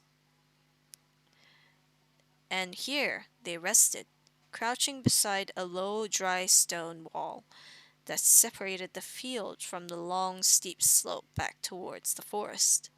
Todd climbed cautiously up onto the ancient metal gate and to get a better view of the farm buildings in the distance. He could see one dim light shining from an upper window. The rest of the buildings were dark. As he was about to descend from the gate, some movement caught his eye. It was on the other side of the wall, about 50 yards to his right. Todd leaned over the gate and looked along the line of rough stone. Trotting along the edge of the field, keeping close to the wall, was a big fox. Thin wisp of low mist hung by the wall, turning the fox into a ghostly figure as it passed through the swirls of pale vapor. It was heading straight for the sheep gate. "Reynard," hissed Todd, scrambling. "Oh, that's what they call a fox, a Reynard? Okay." Scrambling down from the gate as quickly and quietly as he could, he joined Gristle and Lumps, who instantly huddled behind the wall to the right of the gate. On the left side were Pank and Spindra. Todd dropped down on one knee, and the only one among them who was in the position to run if need be. The others sat hunched, with their knees by their chins, heads down. Gristle was further hampered by his wings, which were pressed uncomfortably into an awkward position against the wall. His bow was in his hand, but he had dropped the arrow he was holding, and his quiver was tucked behind him. He was used to being a hunter, not the hunted, and the situation had caught him unprepared. Listening intently, with pounding hearts, they waited for the Reynard to come. They had expected that the great animal would continue along the other side of the wall, and with luck would pass by the sheep gate also. But a slight scrambling noise, the light tap of claw on stone, told them that the dreaded monster had jumped up on the wall, not 2 yards along from where they crouched. They heard it, high above them, panting slightly as it shifted its stance. Pank, from his position behind Spindra, was able to raise his eyes to see the beast, as it stood on the rough stone wall, seemingly to fill the moonlit sky. It was his first sight of such a creature, and the thing was huge, almost as high as the shoulder, as high, almost as high at the shoulder as he. Excuse me. Pank was tall. He was as big as one of Spindra's horses. The great Vulpin jaws opened in a horrible grinning yawn, silhouetted against the filtered moon. As it turned its head to look up the hill towards the forest, it sniffed the air a few times and then jumped lightly from the wall, its pale shadow passing over their heads. The rest of the woodlanders were then able to see the beast as it landed on the dew grass just a few feet away from them. Sniffing the air once more, the great dog fox began to amble casually up the slope in the direction of the forest. It paused to snuffle at the ground, half turned as it picked up another scent, then looked up and stiffened. It had seen them. Motionless it stood, hypnotic, sinister, and graceful. The very stuff of all their nightmares. The merciless yellow eyes fixed upon these small, cowering figures, its cool gaze assuring them that their fate was now inescapable. As the dark-tipped ears slowly flattened on, on the handsome, terrifying head, Todd was first to his feet. He grasped the eel spear and advanced a couple of paces, holding the weapon in front of him, threateningly, desperately. The big fox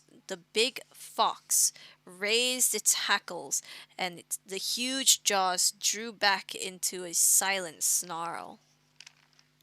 "You better get an arrow to that bow, smartish Gristle, for I shan't hold on long with this thing," yelled Todd.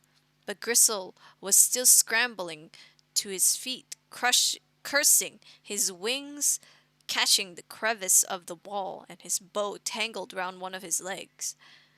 "Quick!" roared Lumst. And at the same time Spindra shouted, "What dis doing of Gristle?" and flung his club at the beast, narrowly missing its head. At the loud chorus of apparent human voices, the fox, towering over the strange little creatures as it did, seemed confused. It flinched at the missile hurled by Spindra and backed away. These were no rabbits or chickens that it had stumbled across. A sharp stone on the ribs thrown in terror by little Pank was all the convincing it finally needed. The fox continued to sidle away up the hill, pursued by shouts, curses, and further lumps of loose stone which were lying around and subsequently flung by Pank and Lumps,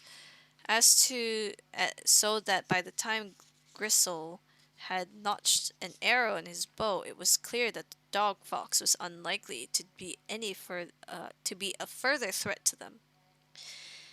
It had slunk off into the shadows.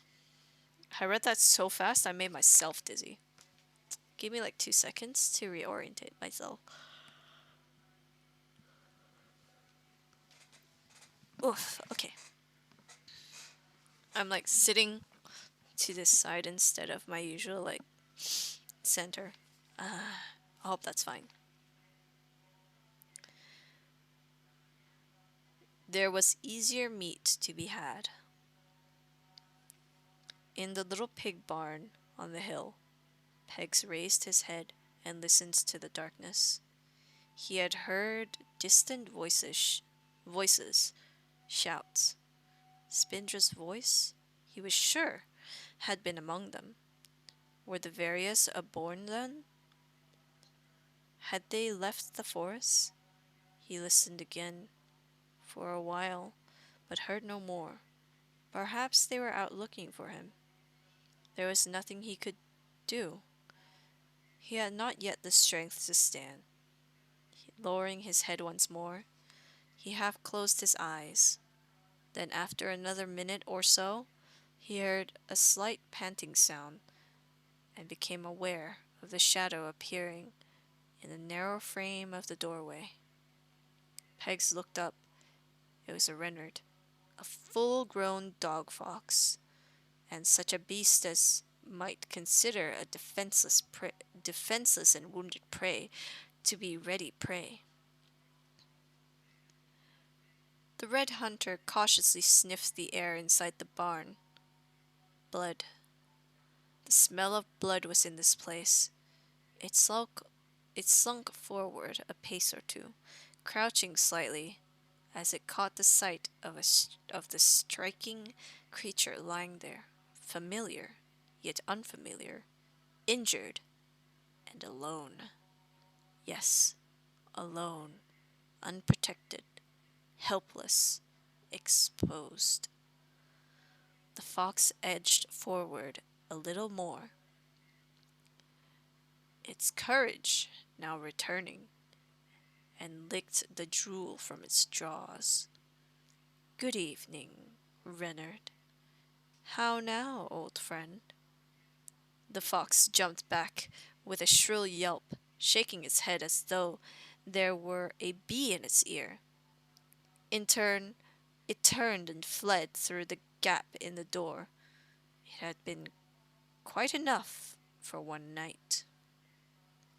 The searchers were quite jubilant at their success in routing the fox. "Do ye see the size of that?" whispered little Pank, awestruck at his own audacity to throw a stone at the great red beast of legend. What the fuck? Hang on. I could have walked up right beneath his belly almost. But 'twas Todd who had on the go, said Spindra in admiration. Old Renner didn't much like the look of thy girt fork, Todd, and test the truth. Well, perhaps so, said Todd modestly, but I reckon thy girt struck Wizzy Pass is old long fucking hell, I can't read these sentences. Thy grut stick Wizzy Pass is old Lungles didn't make feel too bold neither. But what happened to thee, Gristle? Said Spindra. Did ye get stuck? Caught a wing in that hemmed wall, muttered Gristle shamefully. Otherwise, I'd have had 'un. Ah, that's right, said Lumps. A couple arrows would have just about finished him off, I believe. Well, I reckon we survived about the worst that could happen, said Todd. If we can best a Reynard, then I ain't too worried about much else. Only thing that frightens me more'n a Reynard is a great girt pike, and we shan't be seeing many of they tonight. Let's move on.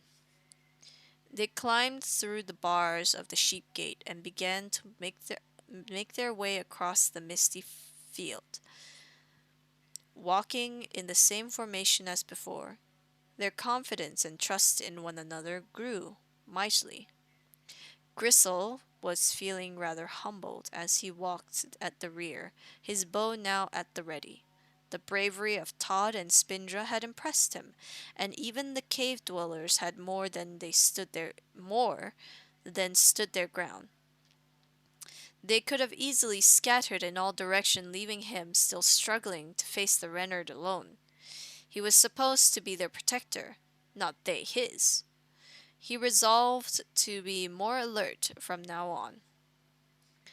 They had reached the gate at the far end of the thistle field, which led into a cobble yard of mill farm.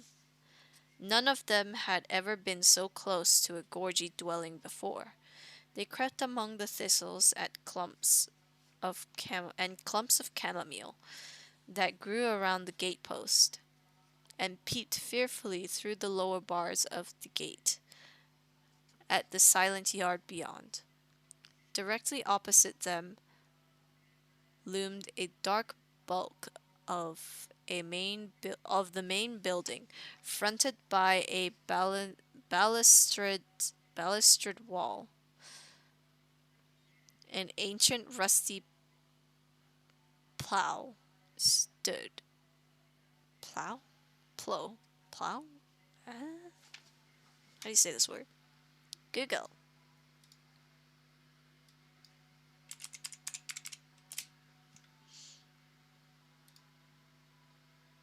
Oh, it is just plow. Okay. Where was I? Where is it?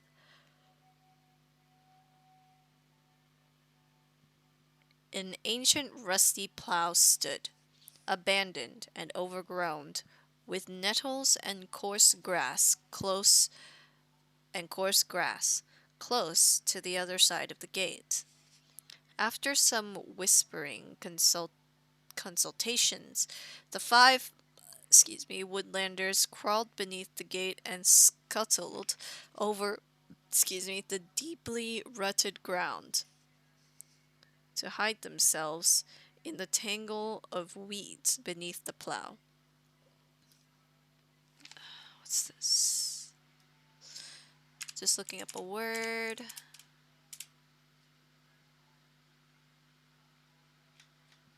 Is that how you spell it?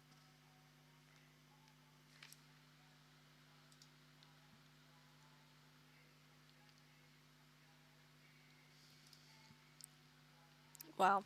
Okay. Spigot, muttered Lumps. Hemed the nettles. He sucked the inside of his wrist. Peering through the rusted spokes of one of the plow's iron wheels, they now had a clever view down the length of the untidy farmyard. The line of rickety the the line of rickety outbuildings being to their left, and the old farmhouse rising high above them on their right. The first of the outbuildings was open-sided and seemed to be crammed with more derelict machinery. There was no reason to suppose that Pegs might be in there, but what reason was there to suppose that Pegs was anywhere here at all? Spindra, for one, was beginning to have doubts about this whole expedition. He had been eager to come, just to be doing something other than waiting, but now knowing the horse as he did, well, it seemed so unlikely that the animal could be behind one of these doors. It didn't feel right. Todd didn't hold out any great hope of finding Pegs in this fearful place, either. But he felt that Maglin had been right in supposing that the Naiad horse would be somewhere along along in the line between the royal forest and the gorgy woods on the other side of the wetland. And if he wasn't here, then so much better. He would far rather be searching the wetlands and the forests than the gorgy settlement. The quicker they were away from here, the happier he would be. But in the meantime, there was work to do. Todd looked up the darkened farmhouse, wondering if they could get in there. "Bide here a bit," he whispered to the others, laying his eel spear aside. "I'll take a gleam." He crept out from under the plow, waited a few moments, then, crouching low, he scuttled over to the balustrade. Oh God.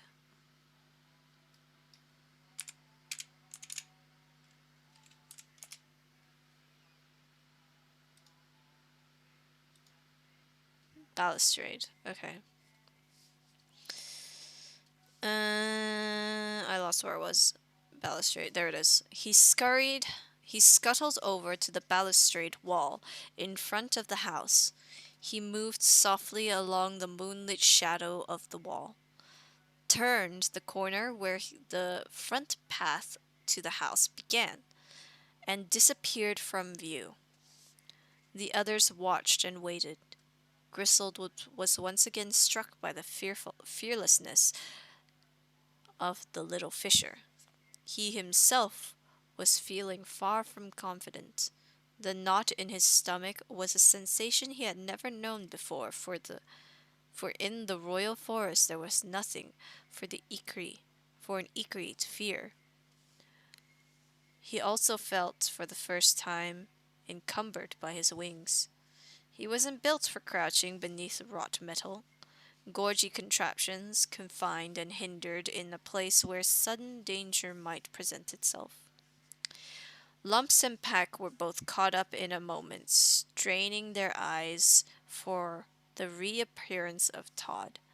Nervous, certainly, but alert and excited also.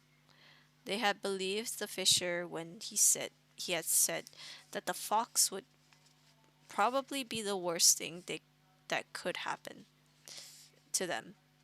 His experience of the outside world was greater than theirs, and they hadn't seen the old devil. And hadn't they seen the old devil off? They had their eyes fixed on the place where Todd had disappeared, and so they didn't notice him as he returned from by a different route, slipping between the balustrade pillars and dropping into the shadows. Consequently, he was almost upon them before they saw him, and his arrival made them jump. "Here's a strange business," Todd said softly as he squeezed in amongst the others. "There's two doors in one, see?" He looked at the words that described that he looked for the words to describe what he had seen. "There is a grunt big door, big black, and made o' wood, as seemed as seem about right for a gorgy giant to get through, and then right at the bottom there is a little door, made o' something else, I don't know what, that don't make no sense at all. A gorgy newborn couldn't hardly get through there, but we could. 'Tis most puzzling, almost like it were put there for us. I gave it a push and it swung open right enough. So I reckon 'tis best I go and have a proper look inside. You bide here. No sense in all of us trying to get in, and I'll go back." I'm getting a headache just reading all these nonsensical sentences. "No, hold," said Gristle. He was beginning to feel that his role as supposed guardian of the group was looking like a sham. What was he to say to his captain upon his return? Todd did all the work whilst I kept hiding? He could picture the sneer on Benzo's face. It was time to show some metal. Metal? Sure. I'll come with ye, he said. Thee doesn't know what might lurk in there. Todd regarded Gristle doubtfully. I ain't so sure thee'd get through the door with those wings, he said. Well, you can't go alone, said Spindra. What if you didn't come back? How long should us wait? 'Tis safer you have company. Tell ye what then, said Todd. Let's get this over and done. I'll take Smallest with me. That's Pank here. And us two'll look around the inside. The rest of ye can search the byres. By I hate these fucking words. Or whatever they be. And we'll you know what? Don't ask me to read the rest of this trilogy. I cannot stand these nonsensical sentences. The rest of ye can search the briars, or whatever they be, and we'll meet back here when we've done. How's that? All were agreed. The sooner they could move on, the better. Right then, Pank, you come with me, said Todd, and the two small figures ran softly over the shadow of the balustrade wall and quickly rounded the corner. Gristle, Spindra, and Lumps look across the line of moonlit built out. Hate English. I hate reading. Gristle, Spindra, and Lumps looked across at the line of It says moonlit. I can't. Words are hard. Looked across at the line of moonlit outbuildings, which were to be their responsibility. We'd as well start this end and work along 'em, said Gristle. Perhaps I should run along to the furthest one and search there, said Lumps. Then we'll meet in the middle. 'Twould be quicker. This seemed a good idea, so it was agreed upon. The three crept cautiously from their hiding place and moved quickly over the weed-strewn yard to the corner of the open-sided barn, from where Lumps ran past a row of stable doors until he reached the last one and until he reached the last one. A shambling affairs, the bottom half of which hung partly open on its sagging hinges. He peered nervously into the dark interior and whispered, "Pegs." In the meantime, Todd was already on the other side of the little door, and Todd was on the other side of the little door he found, a redundant cat flap, and was holding it open for Pank to climb through. All was black as pitch in the hallway of the farmhouse, and the two stood listening for a few moments, taking in the strange smell of the gorgy dwelling, and wondering where to begin. A sudden groan, deep and horribly loud, caused them to shrink back in fright against the foot of the heavy oak front door. There was something there, in the darkness, just ahead of them, motionless. With thumping hearts they waited for whatever evil was about to befall them. The low, breathy sound of some great animal seemed to fill the cavernous space around them. Another deep rattling groan caused the two intruders to press their backs even harder against the door. But gradually their horrified eyes grew a little more accustomed to the dark, and although the strange noise continued, they could sense that there was no immediate danger of attack. Whatever this monster was, it appeared to be asleep.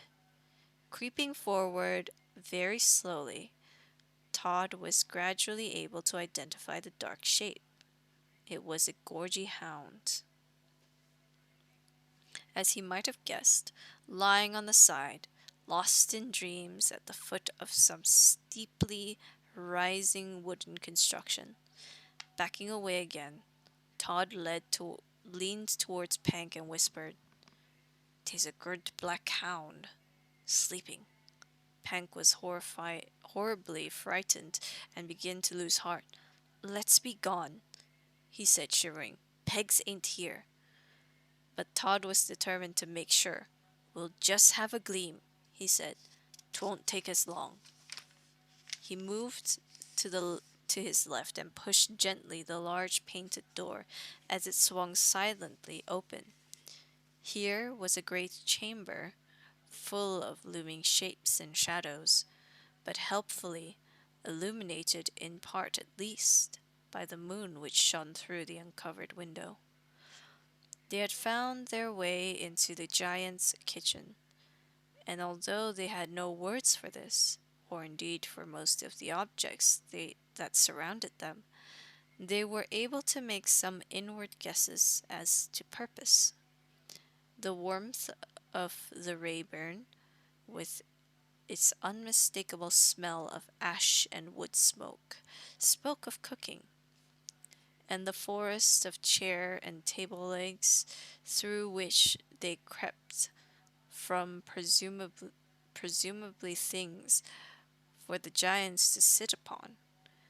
The vegetable rack seemed self-explanatory, if underemployed, contained as it did but a single potato. They had only one potato on this vegetable rack? What the fuck? That's so. Buy more vegetables. That's all I gotta say. You need more than just a potato, come on. It was less easy to fathom the purpose of the waste bin. However,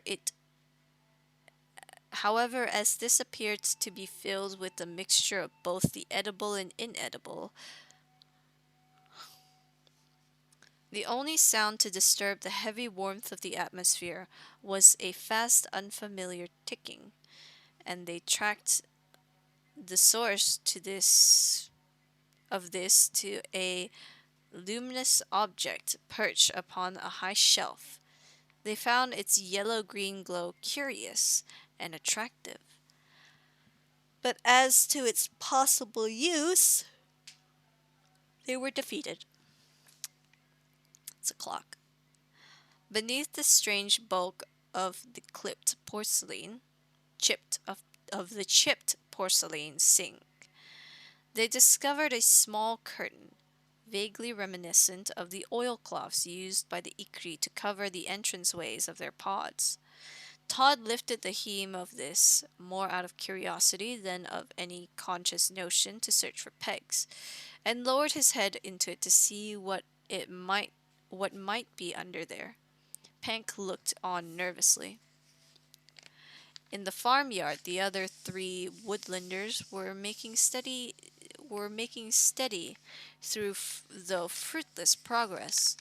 Gristle and Spindra had clambered over and peered under the piled up machinery in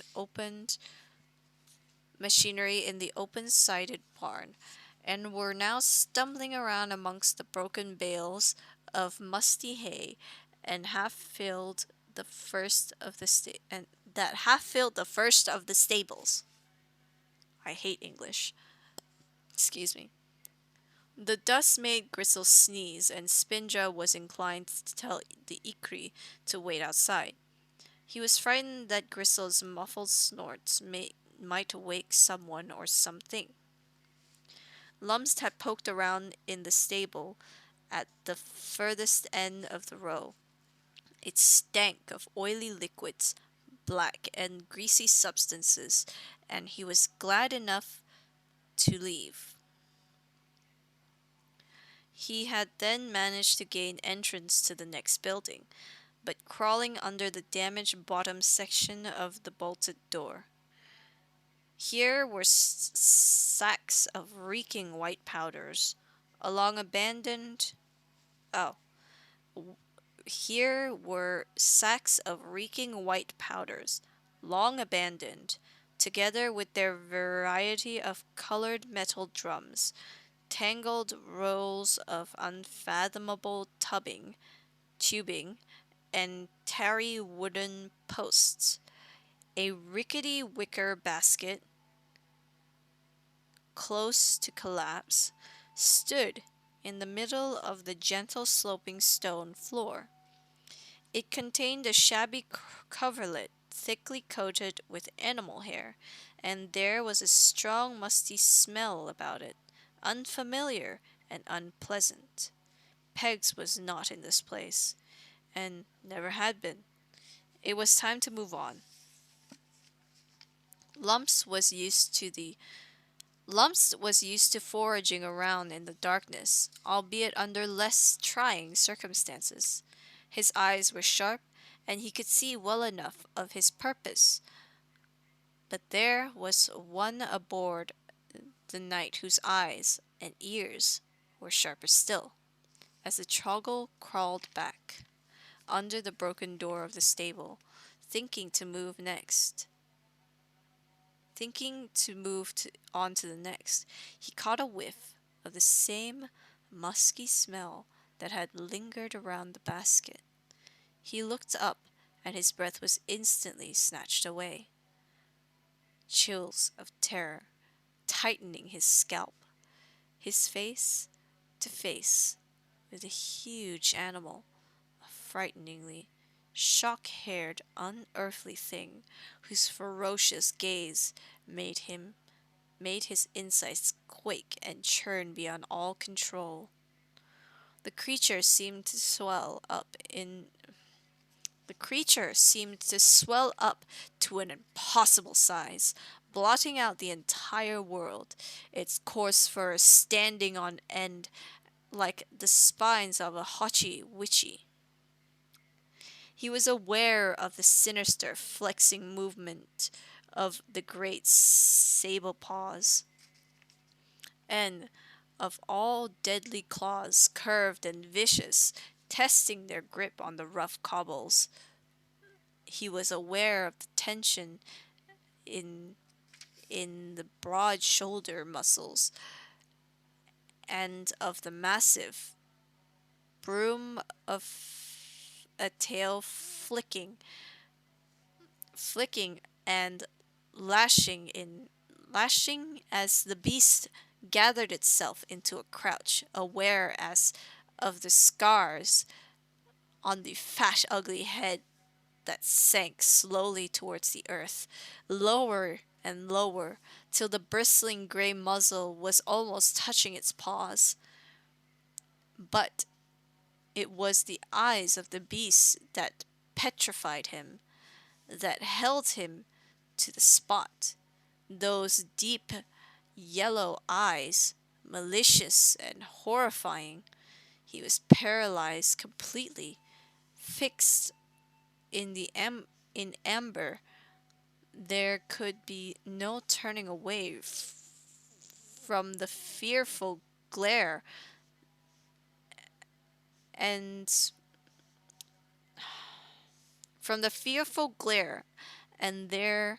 then from somewhere deep within the belly of the monster, he could hear a chilling sound, a low winding moan. Rising up from a dark pit, it came louder and closer, until at last the great jaws split apart and a terrible shriek burst upon the still night air, harsh and raw and final. There was no escape. Tojo, the assassin, the Scrooge of all living things that dared cross his path, burned with fury. The brutish and murderous farm cat was returning from a visit to the cider barn, where he had thought to call upon his harem of queens. Tonight the doors had been barred. However, Tonight the doors had been barred, however, and his purpose had been thwarted. His vicious temperament was consequently at its worst. In outrage, he had returned to his sanctum only to find that his right of way here was also obstructed, not by a heavy door, against which even he was impotent, but by a crawling creature, a two-legged rat, occupying and defiling his jealously guarded domain. Lumst had no chance. The great tomcat was without fear and wholly aggressive. The cowardly blood of foxes did not run in Tojo's veins, nor did it quite, nor did the quality of mercy. He lodged. Oh, hang on. Excuse me. He launched himself at the doomed intruder who dared block his way. The noise was dreadful. There was not a living creature for a quarter of a mile that didn't wake in fright of the sound of Tojo wreaking his vengeance beneath the hazy summer moon. His blood-curdling yowl and the cries of his victim caused innocent sleepers, animals and humans, to start up, wide-eyed the jagged, jagged, from the jagged shards of their broken dreams. Gristle and Spindra, horrified at the ferocious sound of the attack, quickly realized that it was Lumst who was the likely victim. Quaking with terror, they forced themselves to peer around the door of the stable. They were in time to see the monstrous animal, a creature such as they could never have imagined, dragging the lifeless form of its prey towards the end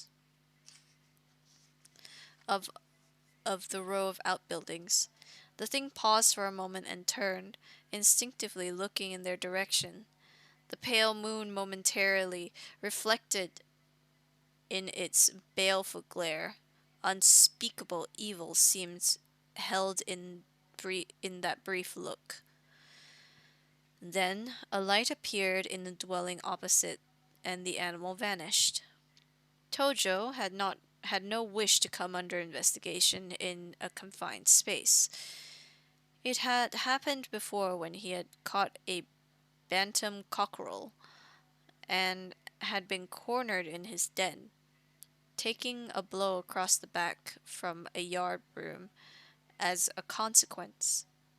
There were other places more secluded where he could go. He disappeared into the night, still emitting a low siren wail from his heavily burdened jaws. Gristle, to his credit, and notwithstanding the horror of what he had seen, was prepared to give chase. He hastily began to unsling his bow. At that moment, however, the front door of the farmhouse opened and a gorgy giant emerged, waving a beam of light. The light cut through the night in the direction of the fleeing assassin. A hound barked. Gristle instantly backed away towards the stable door, bumping into Spindra, who was just behind him. They stumbled in a panic back into the darkness of the stable, quickly burying themselves underneath hay. Gristle tried to choke back a sneeze, when the peaceful silence of the kitchen was suddenly rented by Tojo. Wait, what? I read that wrong. Let me try that again. When the peaceful silence of the kitchen was suddenly rent by Tojo's first vengeful yowl, Pank instinctively grabbed Todd's shoulder in fright. The two looked frantically about them, for it seems in an instant that they themselves were under attack.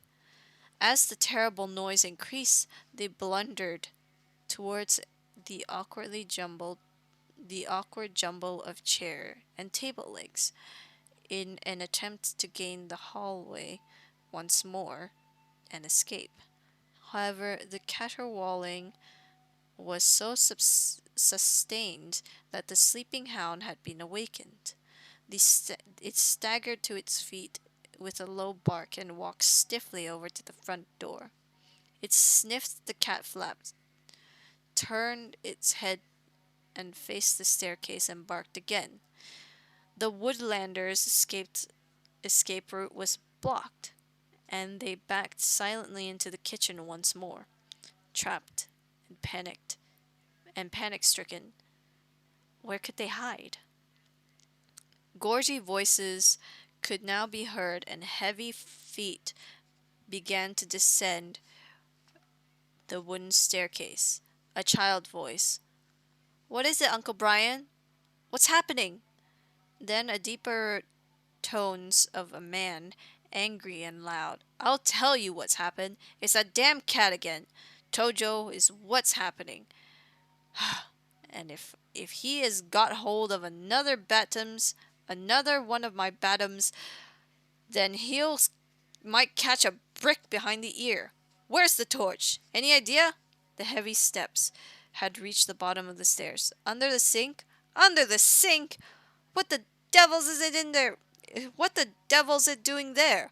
All right. Phoebe, shut up. See if you can find it. Will you, Midge? While I get my wellies on." The kitchen was suddenly flooded with lights, and the sound of bare feet came patting across the red brick. Beneath the sink, Todd and Pank crouched fearfully among the strange-smelling containers. The small curtain was lifted, and a great pale arm reached in, fumbling around their hiding place. Pank, head lowered, shivering with fright, flinched as the groping fingers of the Gorgy Chai touched his shoulder. He was discovered. The hand brushed the outside of his cloth, jerking. He could feel the slightest pressure of the knuckles against his ribs. "Got it," said the child's voice. The curtain was lowered once again, and the footsteps crossed the room once more, and the man spoke again from the hallway. "Well done. Let's see what's going on." Oh, my eyes are blurry. What the hell? Gristle and Spindra raised their heads from the musty-smelling hay and tried to interpret what was happening outside from the noise they could hear. The booted footsteps of the giant had disappeared at the far end of the buildings. Presently they heard his voice shouting as he returned. "Well, Tojo's gone. Lord knows where. No point in running around in the dark to look for him. That's for certain. Come on, Phoebe. Phoebe, come on. There's nothing down there for you." Now what's she up to? All right then, let's have a look.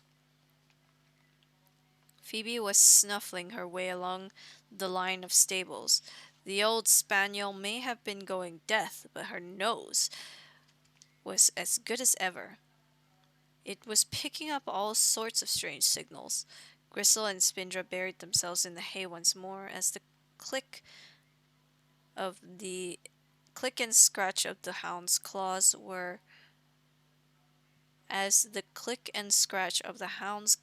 on the exposed cobbles drew closer, and the insistent snuffling grew louder. The snuffling. Presently the dog entered the stable where they lay. They could hear it sniffing the floor where they had lately been standing.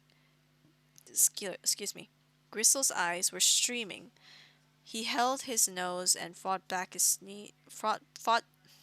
This is why reading in my head's so much easier. My throat made a funny noise. And fought back the sneeze rising within him. The resonant clump of rubber boots and the searching beam of light told the fugitives that the Gorgy had now arrived. "See," said the loud voice, letting the light play around the mildewed walls. "Nothing here. It's empty, you old daft thing. Come on then, Dafty, let's go." His voice boomed in the shadowy confines of the stable. Phoebe was unconvinced. She had been a half-decent gun dog in her day, and she still knew a thing or two. Raising her head towards the mess of hay piled high in at the back of the stable, she approached it, snuffling. She paused and moved slightly to her right, then returned to her original position. Another snuffle. Yes, she knew. She pushed her head deep into the hay. A soft muzzle came thrusting uneeringly towards where Gristle lay hidden. The shock was so great that the Ikri let go of his nose and attempted to defend himself, and instantly sneezed. Phoebe opened her mouth and gave a triumphant bark, but then she sneezed as well. Again and again. She withdrew her head from the dusty hay, sneezed once more, and looked up at Uncle Brian, expectantly. The man laughed. "You silly old sausage," he said. "Now look at the state of you. Come on, then. Told you there was nothing there." Gristle and Spindle were lucky. There was little of the fox's predatory instinct in Phoebe, and none of Tojo's malevolence. She was simply curious, and she had been right. There was something there. The fact that her master had chosen to let it be was no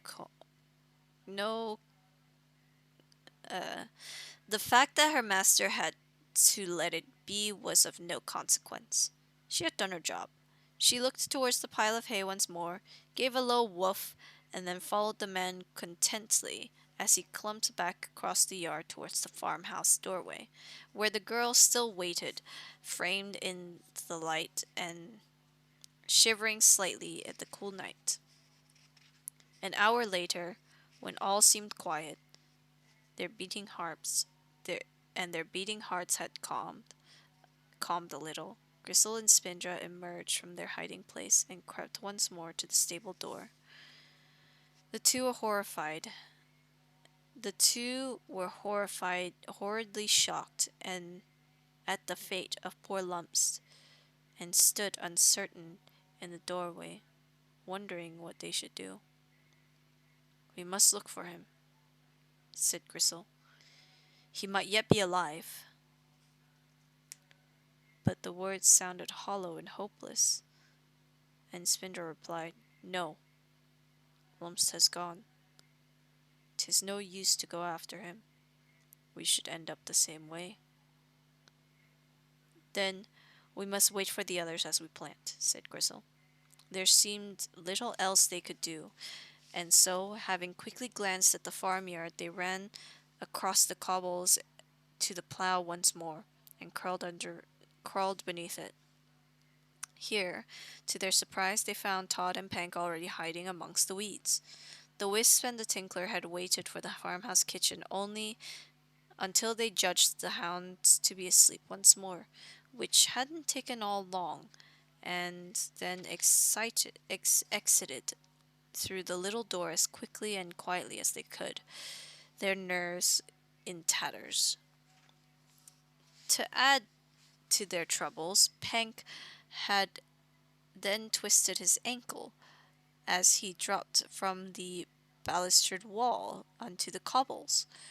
A loose stone had shifted treacherously as he landed upon it, and though fear had propelled him onwards to relative safety of their hiding place, it became clear that he would not be able to go much further, this night at least. Now he sat nursing the rapidly swelling joint, rocking gently back and forth, and biting his lips with pain. "Where's Lumps?" he whispered, shakingly, almost before Gristle and Spindra had maneuvered themselves into the space beneath the plough. Gristle and Spindra, still wide-eyed with horror of what they had seen, shook their heads in silence. "What has befallen them? What has befallen him?" said Todd. "Did you see?" "We did," said Spindra quietly, and I hopes never to see such a thing again. 'Twas dreadful, dreadful. Such grute thing, some grute thing. I don't know what 'twas. He took a deep breath. Some beast with eyes like ack. He groaned and covered his face with his hand, unable to go on. 'Twas a Felix, wasn't it? Said Todd. What the Gorgie calls a cat. I knew it. Guessed it right enough. Though I never seen one close. No, I never saw one close to before. I've heard 'em spoken of. A Felix? Breathed Pack, still clasping his ankle. Be there such things then? He had some distant memory of the mention of these mythical creatures, of that was what they were to the Tinklers. Ancient myths, tales handed down from their ancestors, stories from the almanacs, tales of beasts who live in strange dwellings, pyramids. My eyes are killing me right now. Who could see in the dark and had teeth and claws like huge tinsy knives. A Felix. He had not heard the word since childhood, and now they had left their pyramids, apparently to live among the Gorgie who call them cat. What other terrible things might not the Gorgie harbor among them? And Lumps, his poor friend Lumps, was dead, killed by a Felix. No! He shouted, distraught. No, no! Todd grasped Hank firmly by the shoulders. Shh! He hissed. Do you mean to bring that thing upon us all? No, said Pank more quietly, and then dropped his head in desolation. The pain of his injury and the shock of the night's events were making him feel sick. No, but my friend, he said, his face now streaming with tears, and turned on Gristle. Where were you? He hissed. When this happened, where were you? We were in the near barn, said Spindra, Gristle and me. Lumst had gone to the further barns alone. We thought 'twould be quicker to divide. When we heard the noise, we ran to see. Gristle were ready to follow, but then the Gorgie came running too, and we had to hide again. 'Twere too late by then, anyhow, he said sadly. 'Twere all over in a few moments. But, he added quietly, 'twere our blame right enough. We should never have divided. My blame, said Gristle. For though 'twere Lumps who suggested that we separate, I should have never agreed to it. I should never have agreed, he said, He grasped the well-worn center grip of his bow and continued, his voice rising in anger. And I will be willing to hunt down this Felix, even now. Precious little good it will do our companion, but I dearly loved to put an arrow through that evil eye and bring him to agony.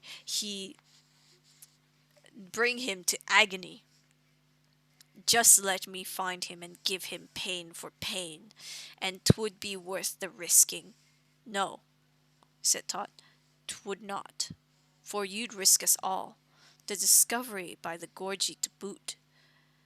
He thought for a few moments, then said, we stuck our heads up for this task, and we all knew 'twere likely to be a dangerous one. 'Tis no one's fault that Lumst is gone, but gone he is, and now here's Pank with a crook foot. Aye, that's right, he said, seeing that Gristle and Spindra had not even noticed this latest complication. Sprung his ankle. So, what do us do now? Do us try to carry on across the wetlands to the far woods, or do us go back to the royal forest? He looked up at the sky. "'Tis moonwax, and we've lost ground. I don't believe we could reach the Gorgy woods by sunrise, even if Penk were walking straight. And after sunrise, it'd be too late. We don't want to get caught in open land by day. I reckon we must bide in these briars till tomorrow night, and then go on or go back. Tas if the Felix don't get us all first." This last thought brought a listening silence upon the little group, but all they could hear was the tick of a lone bat high above them as it wheeled and patrolled the moonlight yard, hunting for insects. I'm noticing the time. I've only got 1 minute left, so I'm not gonna continue on this chapter because we are just starting a new chapter here. So I'm just gonna stop reading here, and I'll probably have to take some meds, just to make sure my head doesn't hurt for the rest of the night, because I am gonna stay up for the rest of the night. That is my sleep schedule, unfortunately, and I have some work to do anyways. So, let me just take a quick stretch. Okay. So, this book has been interesting. I hate reading the Various' way of talking, because they don't talk like normal humans. They talk like they do, and it's very irritating because it's not in English. Well, it is in English, but it's just not normal English, and I hate it. But the book is good. I like the story so far. It's okay. I wouldn't normally read this book on my own, so I'm kind of glad that I'm kind of getting to it, I suppose, in at this point. Um, but yeah, if you guys are interested in this book and want to read the rest of the trilogy, then by all means do so. I will not be reading the rest of this trilogy after this book because it's painful to read any part that the Various is speaking. But hopefully you guys are enjoying my suffering and enjoying this like nice little chill reading session. I do realize that even if it is a chill reading session, I'm like getting frustrated because it's hard. I hope you'll be patient with me because it is a little difficult for me to read out loud because I'm dyslexic and reading in my head is a lot easier than reading out loud. But it's good practice for me to read out loud because voice acting. I was playing Overwatch comp and listening. Oh, that's nice. How's your comp going? I hope it's going okay. But yeah, it's good practice for me to be reading it out loud just because, voice acting and shit. So, that is the end of today's stream.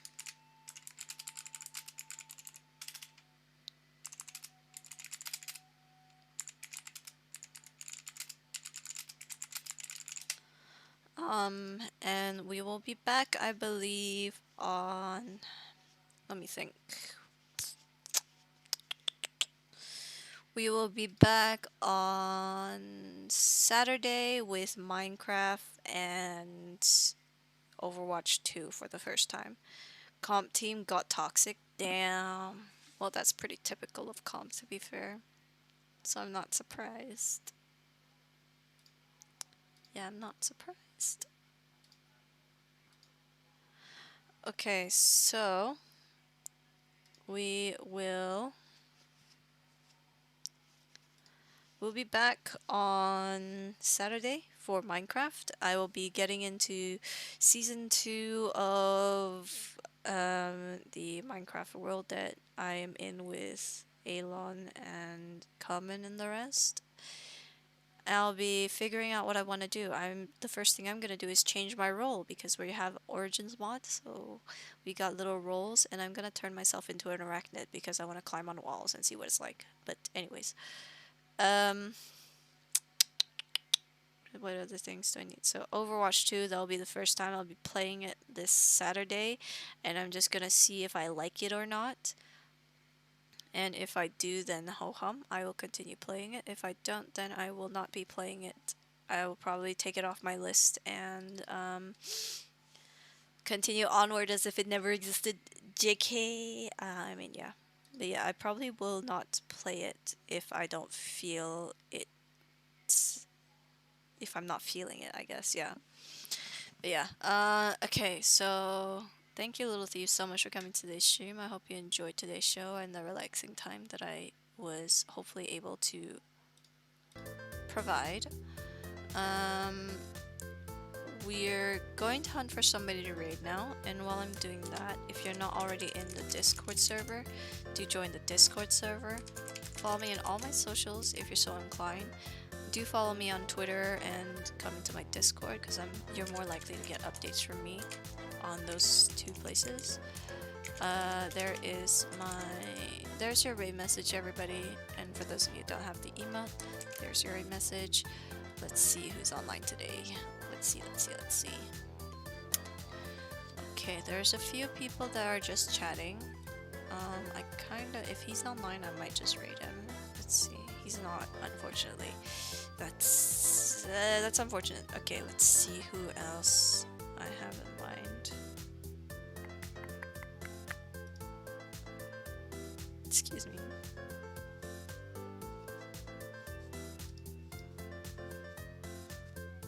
Let's see what we're doing here.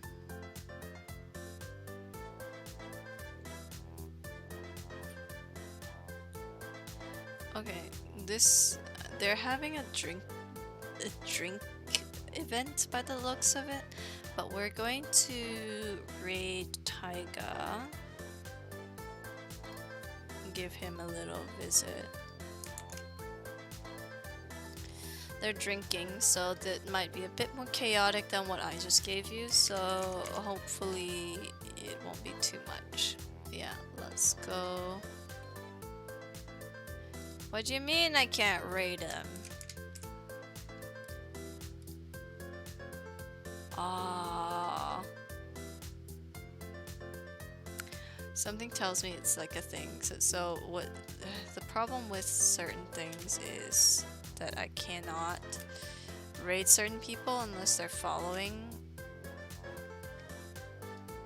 which is upsetting. So we're going to raid someone else. I think we're gonna raid someone a little bit more familiar.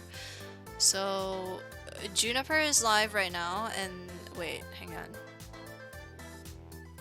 Do I know Juniper? Hang on, let me just double check. I'm pretty sure I know Juniper, but I'm just gonna make sure that I know who I'm raiding.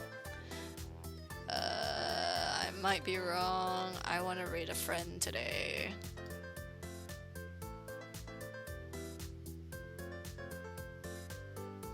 Oh wait, Juniper's the moth, isn't it? Yeah, okay, no, never mind. Let's see if any of my friends are online today.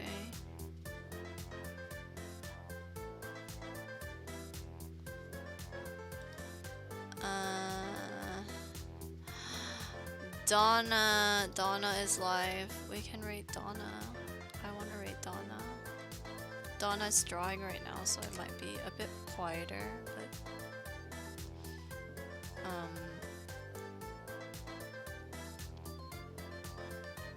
it's gonna be a bit quieter, but I hope you'll forgive that. It'll be just a bit more chill, I feel like.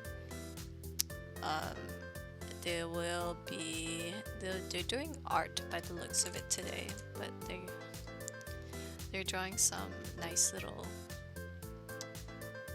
Why the fuck are you doing this to me?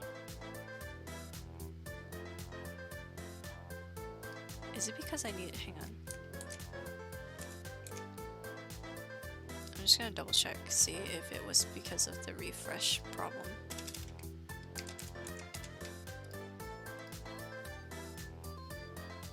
Oh my god, it was. Okay, we're going back to raiding Taiga, I suppose. We're gonna raid Taiga. Okay, so yeah, so thank you all once again so much for coming. I'll see you guys on Saturday. I'm just gonna do some work today, and then hopefully I'll be on time for what? For on time for Thursday, which is like today at 4. So hopefully I'll be done on time, and yeah. So thank you all once again so much for coming, and I'll see you, my little thieves, in the next one. Bye.